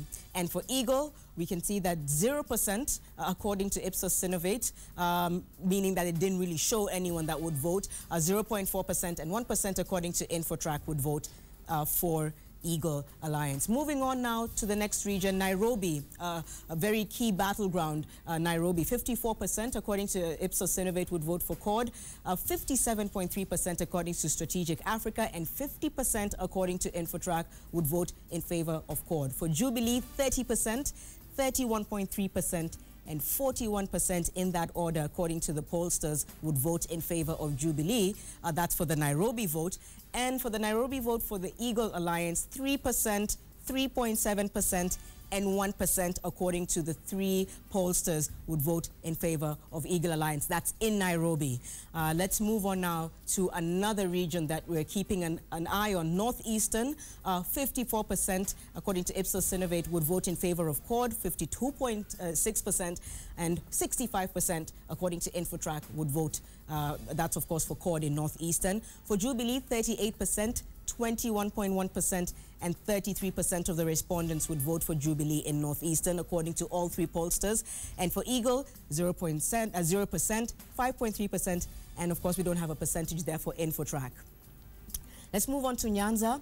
And in Nyanza, 75% of those that were polled, of course, would vote for CORD, 77.9%, and 81%. Those are the numbers there that, according to the three pollsters, would vote in favor of CORD. That's in Nyanza. Jubilee, 13%, 12.5%, and 15%, of course, that's according to Strategic Africa and Infotrack, would vote in favor of Jubilee in Nyanza. And finally, 0.0% and 0.4% that was earlier on in Northeastern. Let's now move on to Rift Valley. CORD, 24%, 27.3%, that's for Strategic Africa, and Infotrack, 28% would vote in favor of CORD.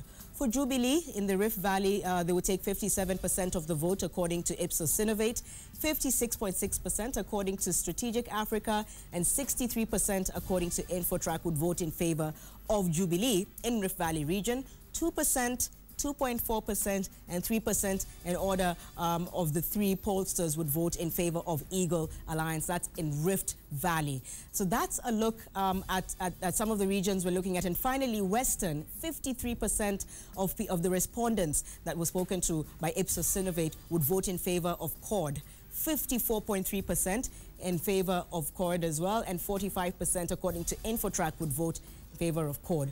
Jubilee, 9%, 9.4%, and 7%. And now, if you take a look at these numbers, you can see clearly that the differences are pretty minimal in a lot of the cases, and that's, again, something that we're going to be keeping an eye on. Will those trends remain the same in the next 4 weeks? And of course, for the 3 pollsters, Ipsos, Strategic, and Infotrack, this is how respondents say that they would poll for Eagle Alliance. So that's, again, a look at the numbers as they are right now. We are, of course, going to keep bringing you the numbers and continue to compare, especially over the last few weeks and moving forward over the next few weeks, how that's going to look. So for now, let's now cross over to Hussein Mohammed, and Hussein are standing by with Kabando wa Kabado and TJ Kajwang also to get their reactions on the voting, especially regionally. What are their thoughts? To change the numbers, Janet, TJ Kajwang says it's the party manifestos, but then again says they are really similar. Is that the case? How I wish, really, that I was given even more time. You know, these polls are commissioned by Royal Media. Royal Media has taken a position. Royal Media. Now, let me explain this. You know, we are being viewed by Kenyans who are voters. You know, you are just watched on TV. We have commissioned. Let me finish. Let me finish. We have commissioned. Don't defend. We have Don't commissioned. defend. I'm Don't not defending. I'm Yes. not defending any poll. Yes. But we have commissioned 3 polls that have used their methodologies and came up with these numbers. We are not saying these numbers are being supported by Royal Media. We are supporting these trends. You know, these are trends that have been given by the pollsters. You know, Hussein, you are a very brilliant guy. You are one of the greatest promises of your generation. Kindly allow me to explain. You know, these figures have been displayed on the screen by this station that has commissioned the 3 pollsters. It has chosen who are going to do this polling. Let me finish, please. Royal Media has taken a position that is part of CORD. That's number 1. Number 2, let me explain. I think we cannot really argue on the premise. No. These are very independent polls. Royal Media has commissioned these polls. Let's talk about the party manifestos. I'm coming to that one. But you know, we are being watched by Kenyans. Exactly. And these Kenyans actually are entitled to objective opinions and positions that are very professional. So allow me, Hussein, because I'm speaking on behalf of Jubilee. Yeah? And he's speaking on behalf of CORD. Well, on behalf of Kenyans. No, you're not speaking for us. You cannot speak for Jubilee. I want to pinpoint 4 fallacies in these opinions. Make it fast. Number 1, the position last week was that nominations were not impacting. Yet it shows a difference of dissatisfaction of 22%. That CORD has a dissatisfaction level out of the Rocky nominations higher by 22% than Jubilee.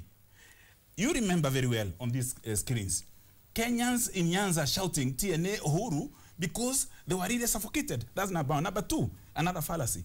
In Western Province, various results here show that Musalia Mudavadi... You don't believe Musalia Mudavadi? No, I'm talking now generally. That Musalia Mudavadi has risen or has gone up by about 100% since week 1. Now we are week 3. Uhuru Kenyatta and William Ruto, they have gone up in Western Province by 100%. Raila Odinga, who claims, CORD claims, that's their backyard. This is what Obabu was saying last week. Raila Odinga and Kalonzo in Western Province have gone down by a whopping 40%. Let me finish. Don't be agitated. Because of time. Number four is about cost. You see the difference. Infotrack says that Raila is 24% over Synovate by popularity. You see, a difference of 24% in one province. You cannot call that logical. You cannot call it reasonable. Therefore, it cannot proceed. And finally, the manifestos, I agree with you. TJ.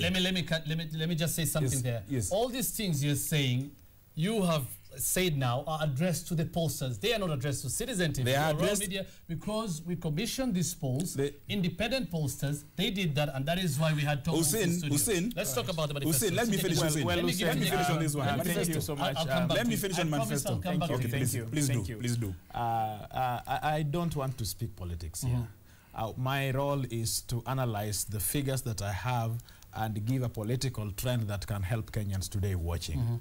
I come to the issue of manifesto because I believe that Kenyans are watching keenly to find out, first of all, the content of what the party says, but again, and the most important part of it, who can be trusted with the implementation of that. And you know, in CORD, we have talked about jobs, jobs, jobs. And you can see the information I'm having before me, presidential support by age group. I am pleased that the ratings by Raila Odinga and Kalonzo Musyoka amongst people who are between 18 and 25 is at all-time high. Yeah, let me just read that for the purposes of our viewers to understand. This is by Infotrack, presidential support by age group. It says people between 18 and 20%, majority support Raila Odinga and Kalonzo Musyoka ticket. That is 51%, 21 to 25, 47%. Again, Raila and Kalonzo leading in the youth vote. You know, Hussein, no, that's my pick. And that's why I'm interpreting it this way, Hussein. That because we have been able to talk about what touches the young person, and the young person is able to see that we have broken it down. We are not talking concepts about jobs. We have said that we are going to make deliberate efforts to expand Kenya Industrial Estates, for example. We are going to put more money for the youths and give them grants so that the Wastemex and the hustlers are able to get with. You appeal more to youth than Jubilee. And this older category from 41 to 51, these are people who have trust, because Raila Odinga did it the other day. Kalonzo Musyoka was on the driving board and was doing it, so they can trust that what they did, he can do. Can we agree? Can we easily agree that manifestos are similar to the extent that they are manifestos? But in terms of the detail, those Kenyans who listened, the international community that listened to what was espoused by the Jubilee coalition at Kasarani just 24 hours ago, can easily agree that CORD has promises. Well, that's good. We do have promises, but in terms of prudent, concrete action plans, even from history, you are claiming about Raila has done this, Kalonzo has done this. Go to the ministries that have worked. The economic stimuli package. And we'll start with the sports ministry, for example. Can I finish? We'll start with the sports ministry. And in sports ministry, in which my brother is a minister, you therefore find that as CORD, or as Raila Odinga, as the Prime Minister, as the second principal in this country, we have delivered for the young people. Can I finish? And he can vouch to that. He cannot speak for the sports ministry because I'm the minister there. Let me say this. In terms of the manifestos, history of the individuals involved, the action plans require the actors. Look at what William Ruto did in his ministries. Higher education, agriculture. Look at the economic stimuli package. Compare that. I'm in the Ministry of Youth Affairs. Compare with the Kazi kwa Vijana program, which was championed by the Prime Minister of this republic, but before Parliament. And through many watchdogs reports, showed that his interferences with the KKV did not give a positive result. And let me say finally, we have been in this coalition. We are talking about Kibaki legacy.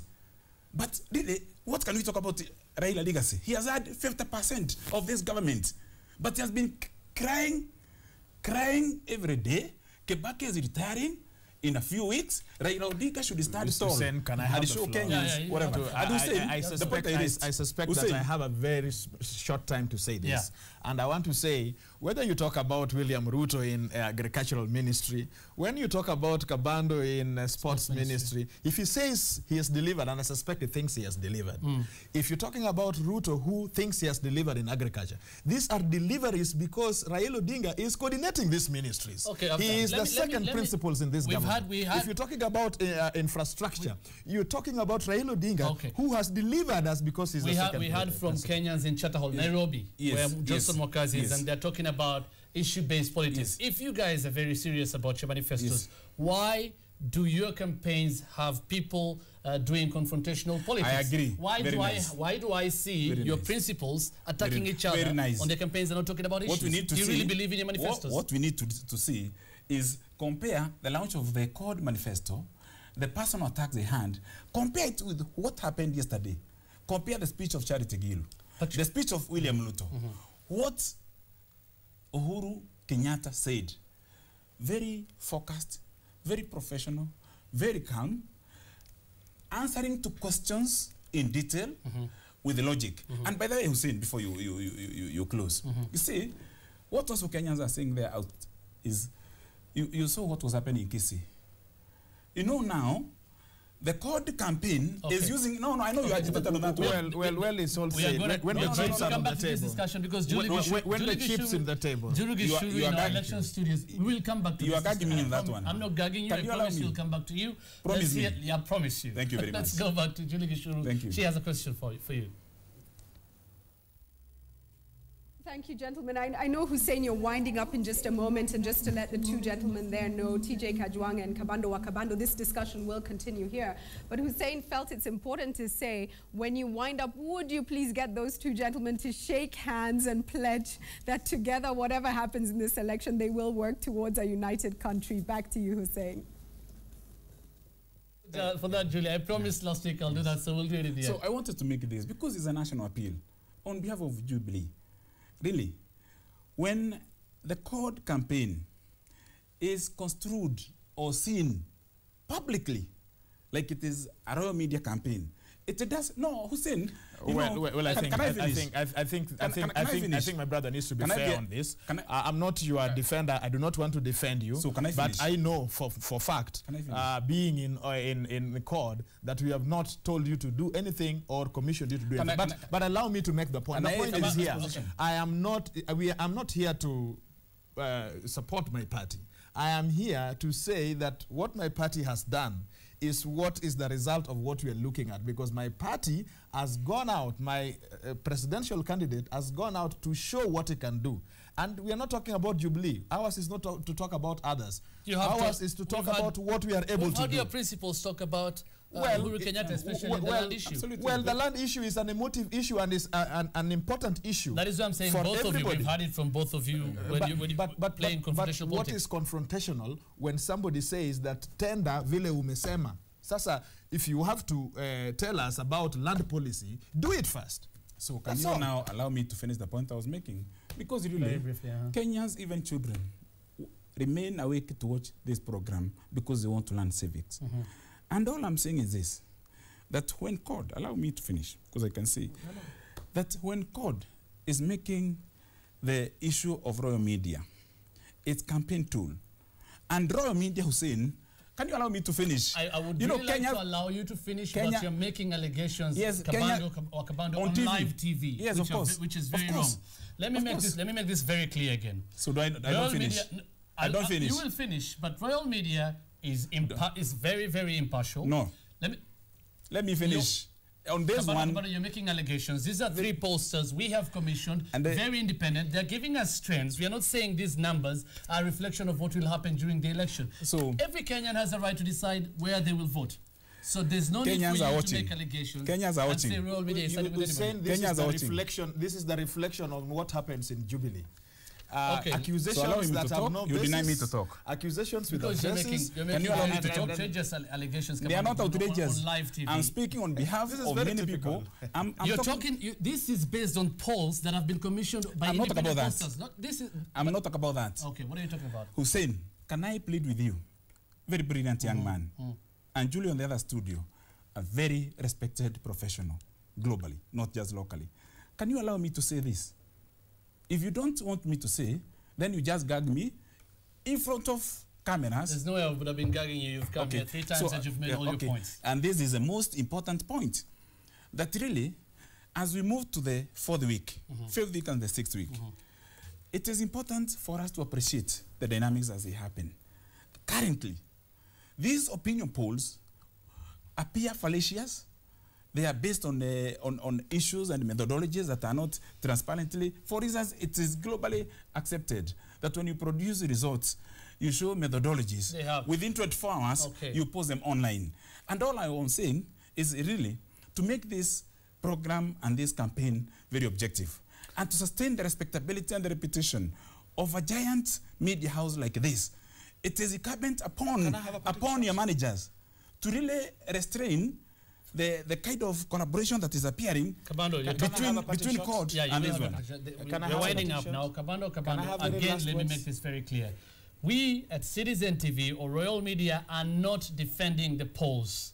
These are trends. We have commissioned polls, independent pollsters. They are giving us trends. We are not saying this is how it will be in the election. Every Kenyan has a right to decide where to vote. Kenyans will choose. Exactly. Allow so Kenya to choose. For you to make such. I made that statement and I can repeat it a million times. Can I have a parting shot? Okay, well, I just want to ask you who is watching that Raila Odinga and Kalonzo Musyoka have come out to say what they can do for you. They have broken it down. It is now your role to interrogate that which they have given and to be able to decide, first of all, the content of what they say, but most importantly, who can be trusted to deliver it. Thank you. The year of Jubilee, Kenyans go Jubilee way, issues, objectivity, reason, love, and peace. Jubilee year, this year. Again, first round win? First round win? First round win? First 90 minutes. Okay. Let me see you two guys shaking hands. Thank you very much. Thank you. My chairman. Thank you. Thank you. Thank you very much, Kabando and TJ Kajwang. Of course, Kabando is an assistant minister in the sports ministry, outgoing MP for Mukurweini, and TJ Kajwang, of course, has just won the ODM nomination for Ruaraka constituency. Thank you very much, gentlemen, for making time for us. Again, Janet, I think it's important to explain that these polls have been commissioned by Citizen TV, but these are independent pollsters. Citizen TV's role is not to defend the trends given by these polls. We are just bringing Kenyans and these politicians from two main coalitions and others to interrogate these numbers. Janet. Absolutely, Hussein. It is obviously bound to get emotional. People from the different divides defending the polls, depending on how they feel it works in their favor. But as Hussein said, we're impartial as Citizen. We have commissioned these pollsters to give us the trends. Trends, again, just capturing a snapshot into a moment of how Kenyans are thinking at a particular time, likely to change over the coming weeks. We'll take a look at that. Now, of course, we are going to be keeping tabs on all the developments ahead of the March 4th polls. What appears to be coming out very strongly across the board is Kenyans want issue-based politics to be discussed from here on out. They want people to drop the theatrics and the name-calling, particularly in their campaigns, and I'm talking about the politicians, and bring it back to the issues. Of course, some of the issues that are on the top of the agenda for many is opportunities for the youth, devolution, peace, security, and stability, among others. What will the various presidential candidates be saying, and what are they going to be, what kind of information are they going to be giving and solutions on all of this? Again, just before we go to Hussein Mohammed, who's going to be sampling some of your views on Twitter, Facebook, and of course on SMS, Julie Gishuru earlier on had given us numbers for the IEBC call center. They've been scrolling at the bottom of your screens, but I want to read those out for you right now. If you have a pen and paper, if there's somewhere where you can key these numbers in, absolutely crucial. IEBC is saying they're open to taking in your calls and your views and your suggestions over the next 4 weeks. 0711 035 616. That's 0711 035 616. The other number there is 0711, I'll just say that again, 035 606. That's 0711 035 606. If you have any queries at all, whether in your particular county, in your particular region, and you want to find out exactly how you are supposed to approach the elections. Remember, it's going to be six different ballot papers, an election like we haven't had before. How are you supposed to go about that process? A lot of people are having anxiety about it, some lack of confidence about how to approach this election. Let's continue to interrogate the IEBC and get the answers that we're looking for. Remember, this is such a crucial moment in our history. We need you to come out and participate as well. Hussein Mohammed now obviously has views from across the country on SMS, on Facebook and Twitter. And Hussein, no doubt, a lot of people, like I mentioned earlier on, talking about issue-based politics from now on. Yes, Janet, let's just look at the feedback here. We'll start with our SMS line 2442. Mudomi from Meru says, I agree with the poll result, but also believe that CORD will win in the first round. That is Rufus Mudomi from Meru. Let's look at another one from 2442. Uhuru and Jubilee wins in first round considering intensity of population in favored vote banks. That is Elijah Mogwambo coming all the way from Kisii County. Let's look at another one. Since 2005, opinion polls have shown to be correct. Why do people question their credibility now? That is somebody texting from Wajir, didn't say the name there. Now, okay, there's another one. The sample size could be the same, but the elements are not homogeneous. This can lead to the difference being seen. That is Paul, who didn't say where he is texting from. If we can have some, okay, I don't think the numbers are that different between the pollsters. They're within the acceptable margin of error at the confidence level and sample size. That is Jack. If we can have from Twitter or Facebook, one more from SMS line. Yes, according to the polls, we'll have a tight race, but one issue the research has ignored is the trends according to the registered voters in a county vis-a-vis the preferred coalition or presidential candidate in that county. That will be more reliable. That is Dr. Mukiri Wagidendu from Kenyatta University. Well, I think that's okay. I'm just going to read one more from Twitter.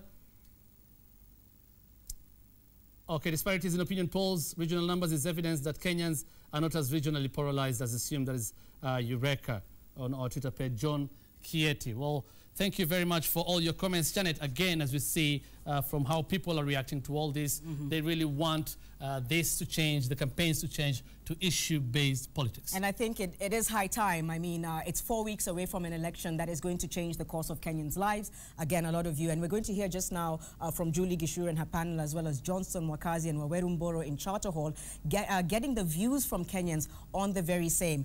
Let's not forget, next week, the presidential debates kick off next Monday. We're not going to be having Monday special. It's going to be the presidential debates across all TV stations, likely to be one of the most watched programs, obviously. In Kenyan history. In Kenyan history, as presidential candidates now try and convince Kenyans why they are the absolute favorite candidate for the country. So make sure you look out for that. Building up towards the elections, of course, we'll have lots more voter education for you, lots more information on the polls, and of course, on the presidential debates. Let's now move over to someone who's going to play a pretty key role in these presidential debates. Julie Gishuru is standing by in our election studio. Thank you for watching from Hussein and myself, and have a good night. Good night.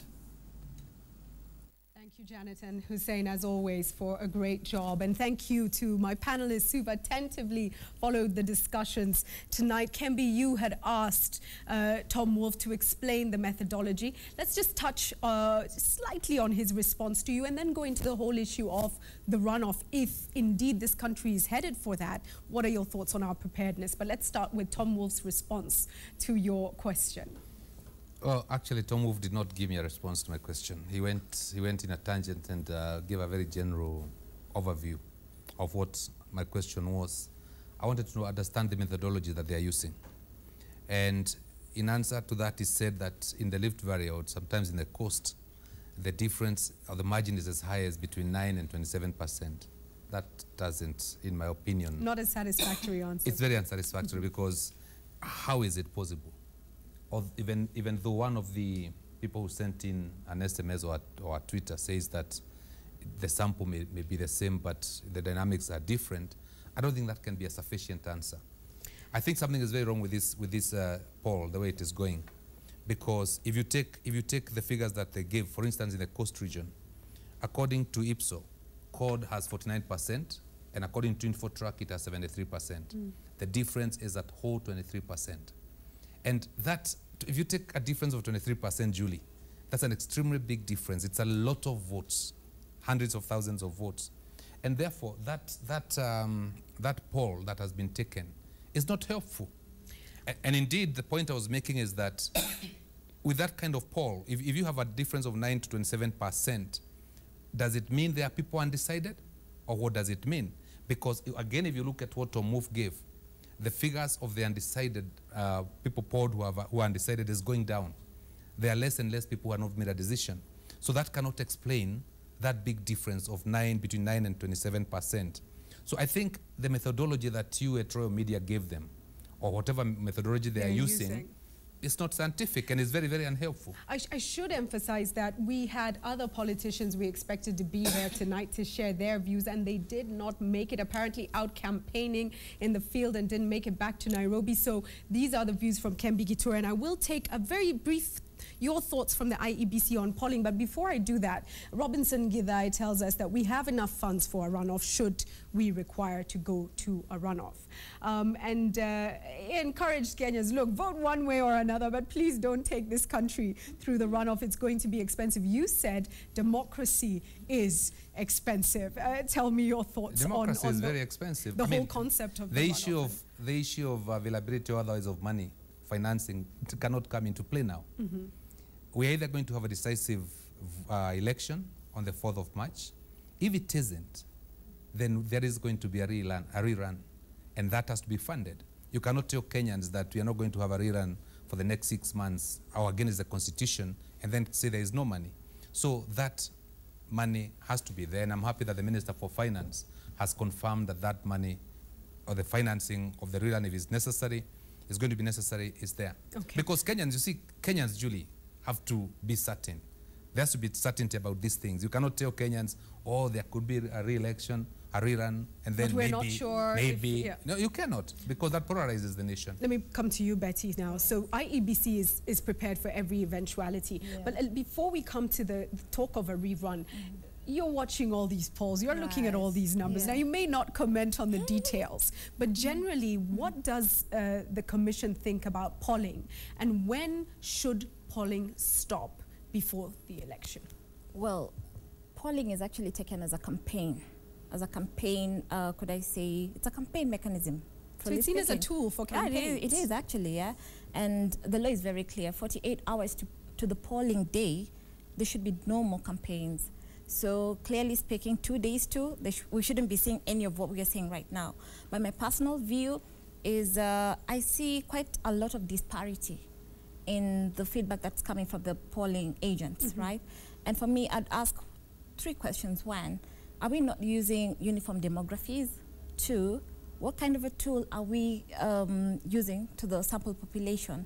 And 3, how then do we diversify issues before we now come into the final result? So right now, the national psyche towards election is so polarized in terms of, 1, there's a lot of anxiety, and people really believe and consume anything that they see. And for me, what I see, and I really do agree with my senior here, is there's quite a lot of question marks. So helpful, not helpful?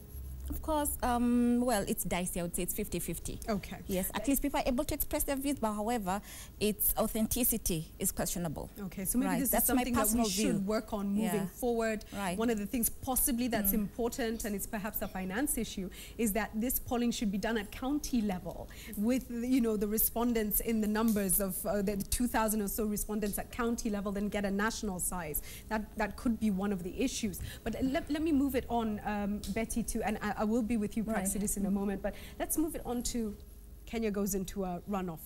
If that does happen, what are you going to do as the IEBC to ensure that the country remains stable, calm, as we wait for the process to be complete? Clearly, of course, within that period, which is supposed to be 30 days after the declaration of the results, we will have intensive voter education again. You see, an empowered voter is a credible voter, and they'll be able to engage the process quite credibly.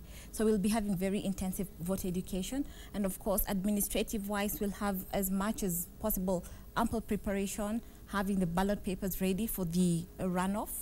We already have that in place. We already have a backup plan in the event. We're not just waiting and, for that announcement, but we already have a backup plan.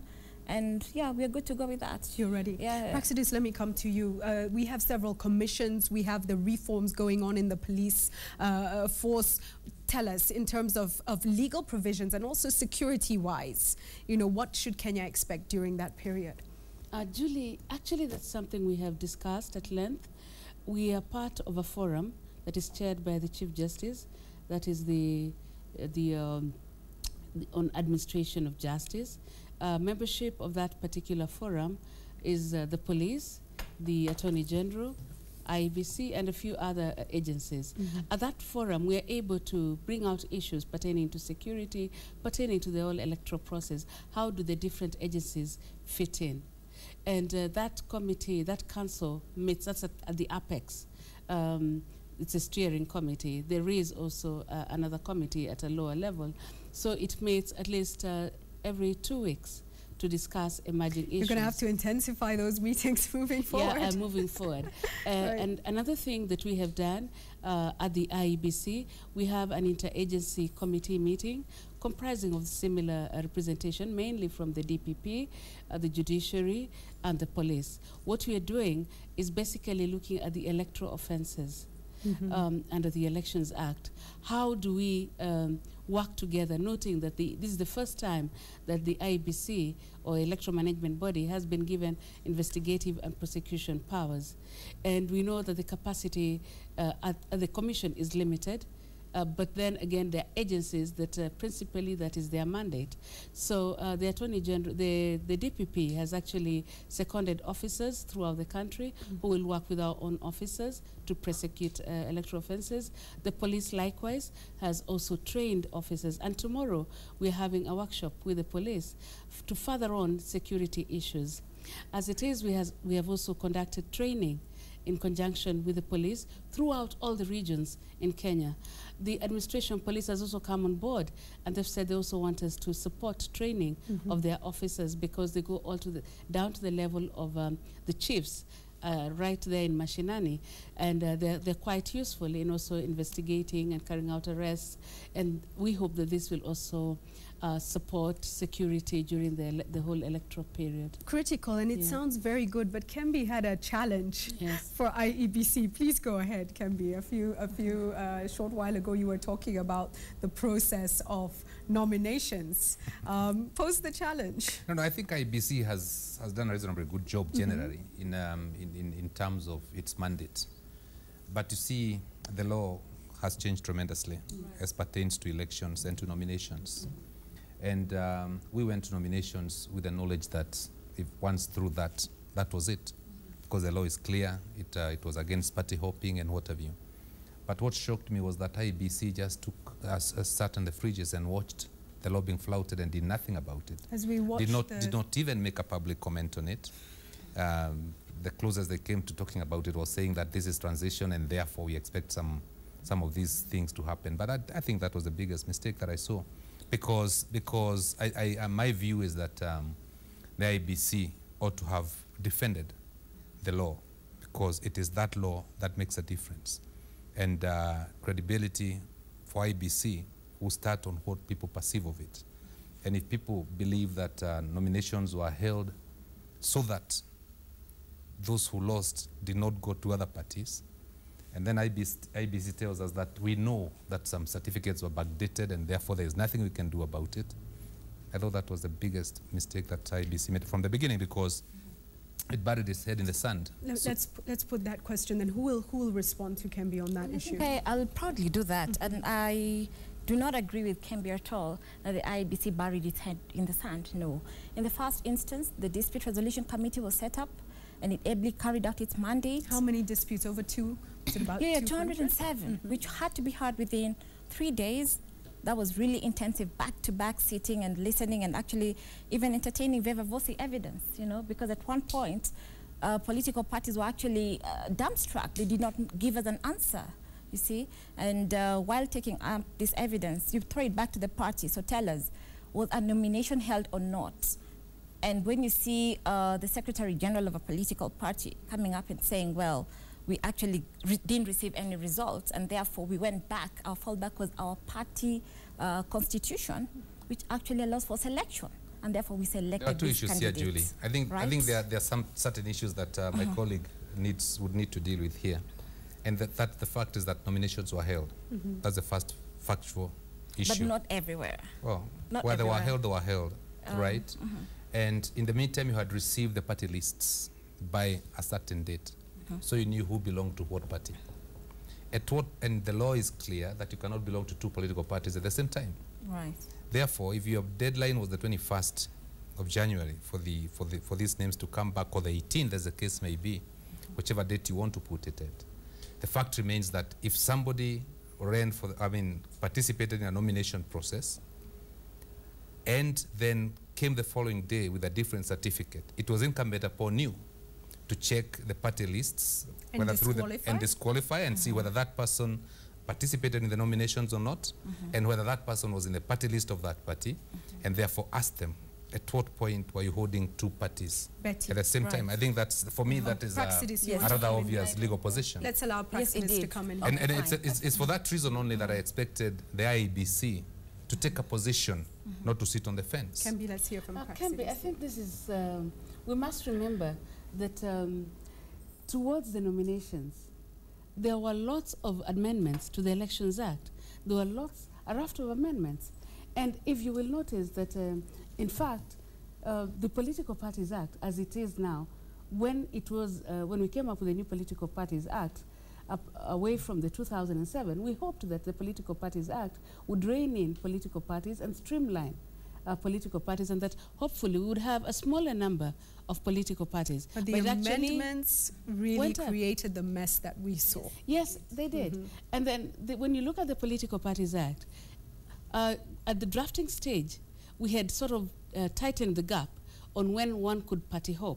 But again, when it went to Parliament, they reintroduced the so-called deeming clause, which is Section 14, where you may resign, but then there is the provision that if you do associate with the activities of another political party, then you're deemed to have joined the other political party. So this is the gap that politicians and political parties... They created the gap. And some of them complained afterwards. I think so. With respect, I don't think so. I mean, it doesn't matter how... Julie, it doesn't matter how many amendments were made to the law.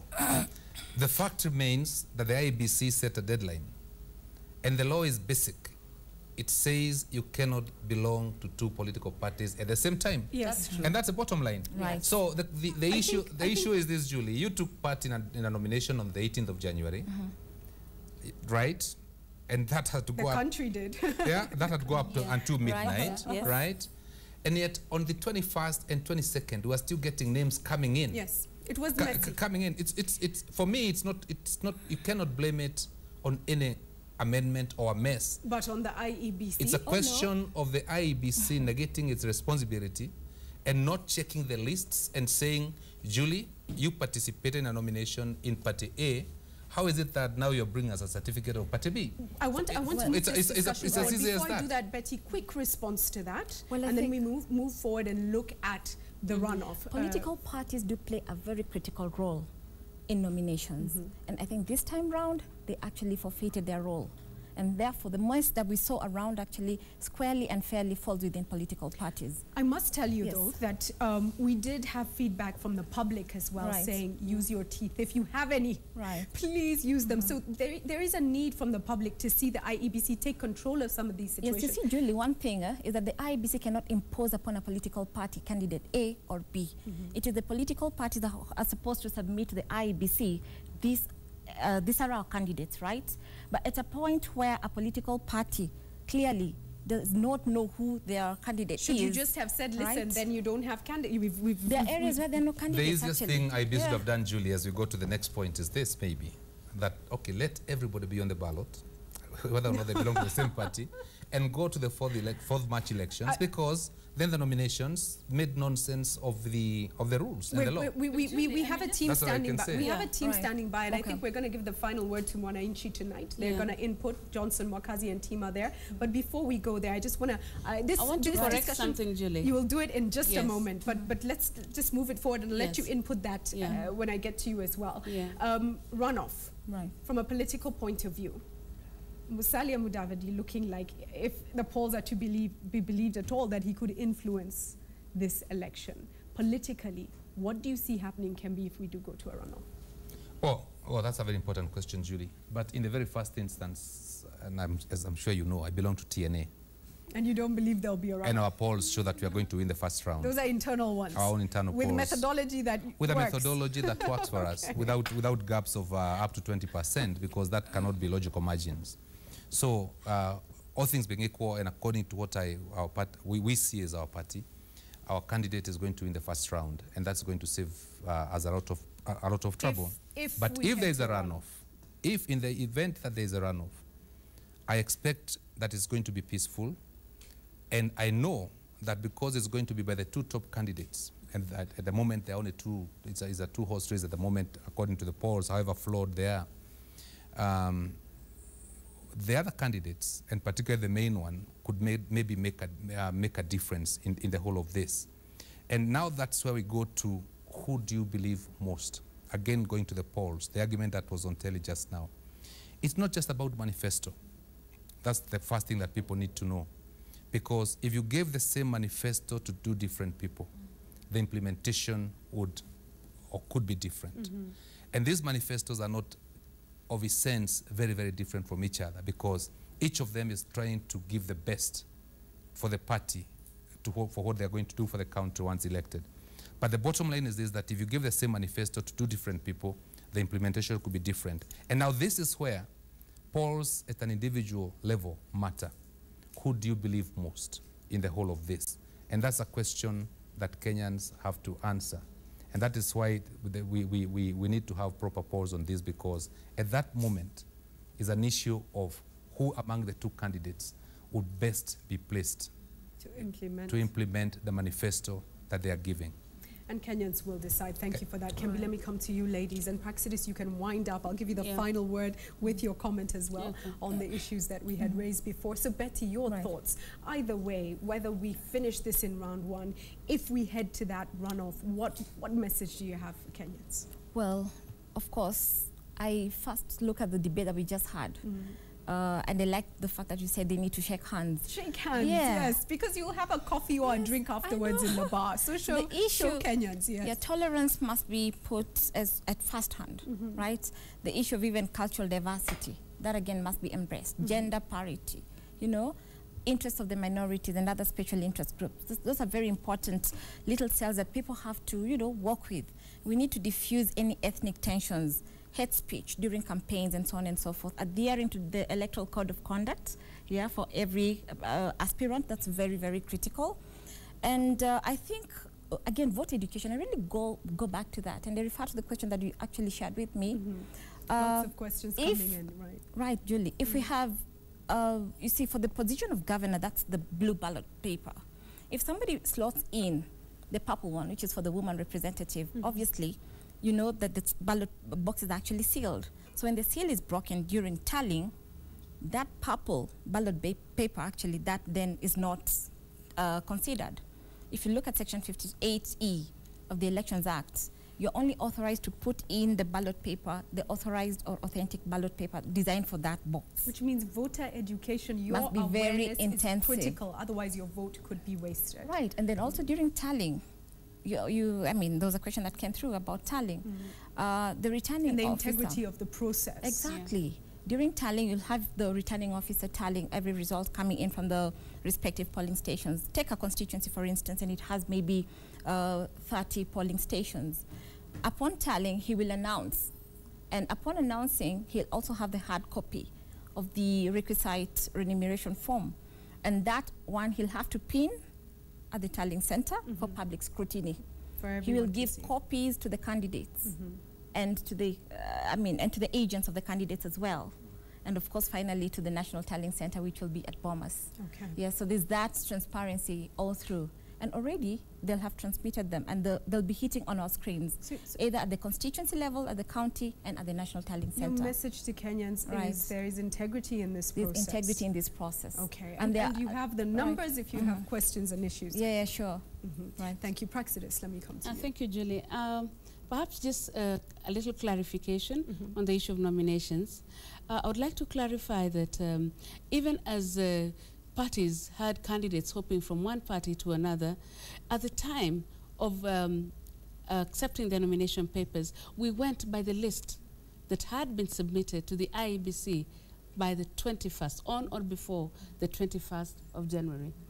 It is true, indeed, that some parties had tried to submit other lists, even up to the 28th, but the commission did not go by that. So they only cleared candidates who were on the list of 21st. Other than that, it's candidates who perhaps, as a result of the dispute resolution mechanism, by order of the committee, then they could also go on the ballot, or by the High Court. There's certain applications that went to the High Court for judicial review. Thank you. And your final word to And the my country. final word is that the exercise is quite transparent. We have accredited observers, including the media, who've really worked along with us for quite a bit. And the observers, both short-term, long-term, domestic, international observers, are here. And they're free to visit our offices, free to visit any polling station, free to be present even during the counting, and the agents, of course. But the last thing I'd like to call upon candidates, political parties, is to observe the Electoral Code of Conduct. And it has teeth, and the commission will bite. It has teeth. Okay, thank you so much, all of you. Kembi smiles as she says it has teeth. I'm going to finish off with a quote from George Bernard Shaw, who said, "Democracy is a device that ensures we shall be governed no better than we deserve." So you'll decide, and whatever the country decides is absolutely fine. If your neighbor and you don't vote the same way, that's okay. It makes us richer. It makes us stronger to have different views and different positions. We don't need to fight about it. So just vote wisely. Just look at what's important to you, who serves your interests and your needs, and make your vote. And it's that simple. And with that, we go to the voice of those who count the most, the people of this country. Johnson Mwakazi, I hand over to you. Thank you for being with us tonight. And from us, good night. From us, good night. Shuru here at Charter Hall, of course, the people who count most. We've been talking to the politicians and the experts, but we've resolved on one thing. We're talking about things. We're talking about issues. What are these issues that we want us to focus on? My name is Arnold Maliba. I'm the senatorial aspirant for Nairobi. And when we are talking about issues, especially for the manifestos that have been publicized, you realize that even the political parties talking about them don't believe in them. Because those issues, first and foremost, do not even look like reality. You've had most of them talking about creating a youth fund, yet there exists one that they have mismanaged. They're talking about creating 1 million jobs, yet the very, very people mismanaged as small jobs like Kazi kwa Vijana and the other things. And about opinion polls, just first one is that the opinion polls are only telling us what is real. As in, they're not telling, there's no news in that. Like the people in Nairobi have already decided that I will be the senator for Nairobi. So there's nothing. Thank you so much for that. Let's move on to another person. So the issues that you want us to talk about. My name is Michelle Akumo, a public relations student at the University of Nairobi. A quick observation. As much as you're talking about issue-based politics, at the moment, Kenyan politics is not issue-based, but based on tribal lines. Like I would use an example, Strategic Africa results, whereby Jubilee has an influence of 85.5% in the central region. Using the same ideas they relay to the western region, they only get 9.4% of the voters. Meaning as much as we are right now Kenyans, we are not issue-based. It's more on tribal lines. All right, that's your take. Let's take another one from a lady. Thank you. My name is Caroline Chege. I'm a candidate county ward representative in Ngong, Kajiado North. As a young leader in my ward, when I walk around Kajiado North, there's so much poverty, lack of sanitation, bad roads. But all we see, the nation is at a standstill because of opinion polls. Why can't we have 5 top issues in Kenya instead of 5 top alliances or leaders in the opinion polls? Issue-based politics. Let me move on to a person on the other side. Give it to him. So is it a situation of Democrats and hypocrites as candidates? It's not a situation of Democrats and hypocrites. My names are Joseph Mongela from Komarok Ward. I'm also a county rep aspirant. The reality on the ground is that Kenyans have already made their decisions and they will not vote on the basis of the manifestos. The only people who will vote on the basis of the manifestos are the 2% that haven't made their decision yet. And these are the elites. But the reality on the ground is that Kenyans have already decided they'll vote according to their tribal cocoons, and we won't have any runoff because the few... All right, thank you so much. So tribal lines, not issue-based. That's what you're talking about. What is your take? Emmanuel Mwasia from the University of Nairobi. My take is we Kenyans have not changed from the politics of the 90s. It's still the same thing. People are voting along tribal lines. Like she said, 80% in Central, Tene, Same TNA in Nyanza, 6%. Why? It's because guys are voting tribally, and guys are not looking at the performance. What happened to the CDF? Why are guys talking about that? Let's move on to this side and then we'll come back. Let's give it to him. Kindly give it to him. So, tribal affiliations and political-based, issue-based politics. Actually, I'll say that the problem is the poverty that is really affecting Kenyans. We've seen the ruling power politic using their power as like you will find in Nyanza. We have a political class that they take control over a particular region. We've seen even in Central. The only thing that I'll say that Kenya needs to watch, that we should not vote somebody based on tribe, but we should vote somebody based on issue-based things, and someone who will be able to implement the manifesto that they have put across, because some I've seen are just sycophants through their manifestos. Thank you so much for that. We need to move on to this other side. Where's the microphone? So, is it purely on tribal lines, or is it issues? Thank you, Mokazi. I'm Eutychus Njoroge. I'm a student. I would like to say this on opinion polls. These polls should give us more details than what they are doing. They should tell us on how many people have been polled based on their tribes, so that we should know how many Omondis have been interviewed and how many Njoroges have been interviewed. Thank you. All right, thank you so much indeed, but we appreciate the science behind it. Your comment, sir. My name is Dr. Ignatius Oyula. I'm a consultant physician in Dallas, Texas, and a parliamentary aspirant in Butula constituency. I believe in opinion polls. They're real. The science of polling is real, and they show what's on the ground. Unfortunately, all these are ethnic-based issues and not really issues affecting Kenyans. Like my colleagues here have said, the final vote, unfortunately for our country and for our generation, is still ethnicity and not issues. But I think that's a war that our generation is willing to fight, and we're not going to give up on that. Thank you. There is a concern when we're talking about change. They say the same people cannot really bring change. What is your take? Apparently, I'm George Kasma.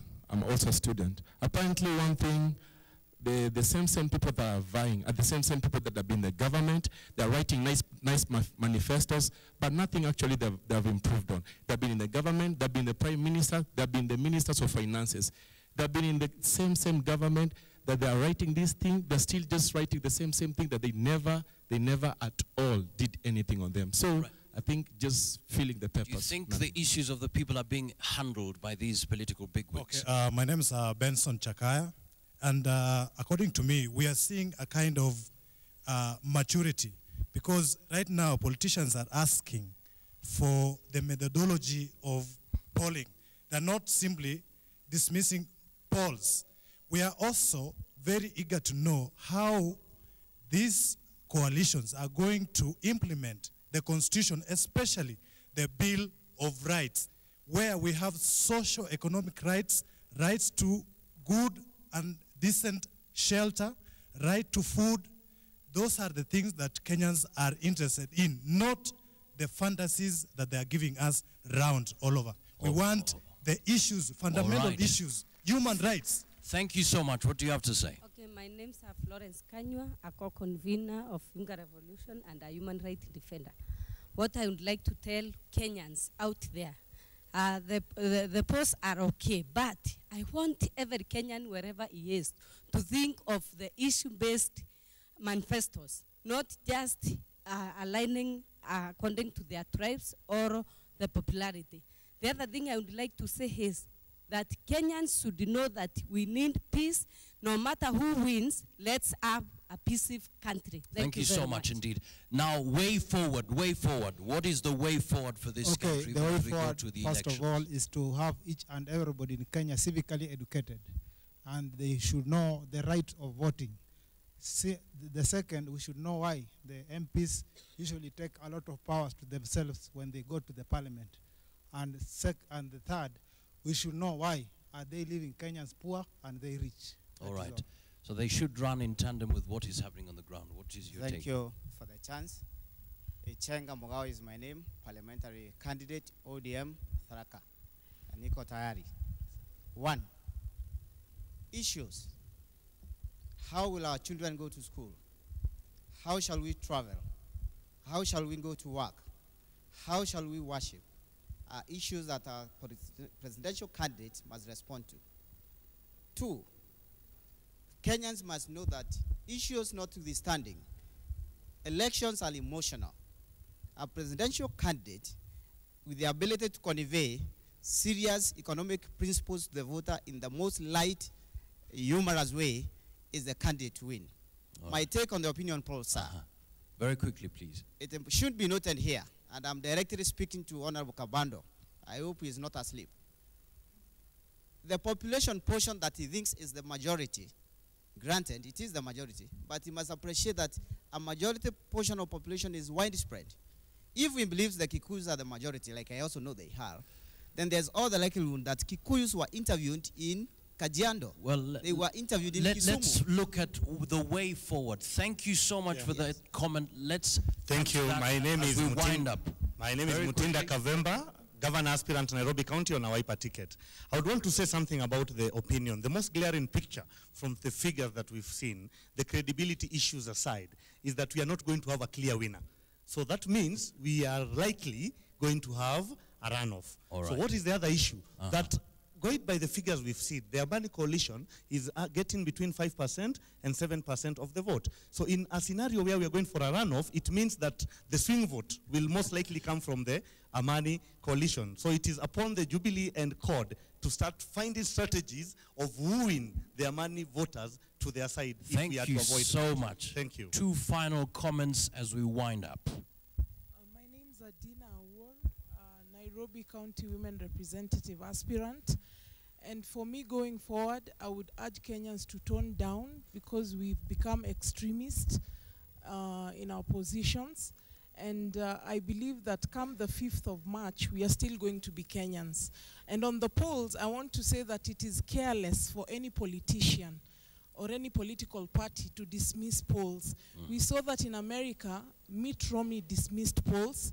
Obama, on the other hand, changed tact and used the polls to plan and strategize, and now is the president Thank of you America. so much. Thanks. A final comment there. Thank you so much, Johnson. My name is Ben Mulwa, Senate candidate Makueni County on the National Rainbow Coalition ticket. 2 things come out very strongly here. One, as a people, we would like really to insist on issue-based politics and all that. The reality is when you read all the documents that have been presented in the name of manifestos, they bring out issues, actually. They have indicated issue about jobs, wealth creation, and all that. I think as a way forward for us as a nation, particularly the younger generation that we have, we must agree to take responsibility on the 4th of March, this coming election, and agree on the fact that really anybody can say anything, but we must be able to evaluate individuals based on their past capacities. Because we have been given these stories for the last about 20 years.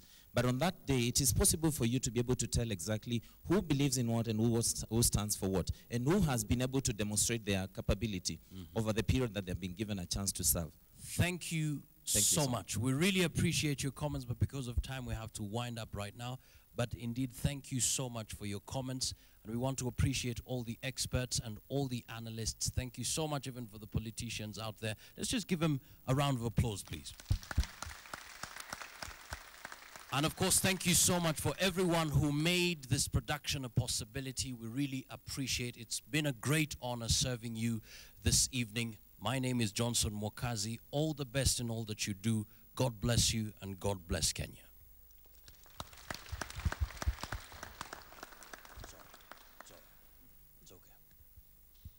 Thank you so much indeed. I really appreciate it. It's all right. I beg your pardon, because of time we had to wind up. We really appreciate it.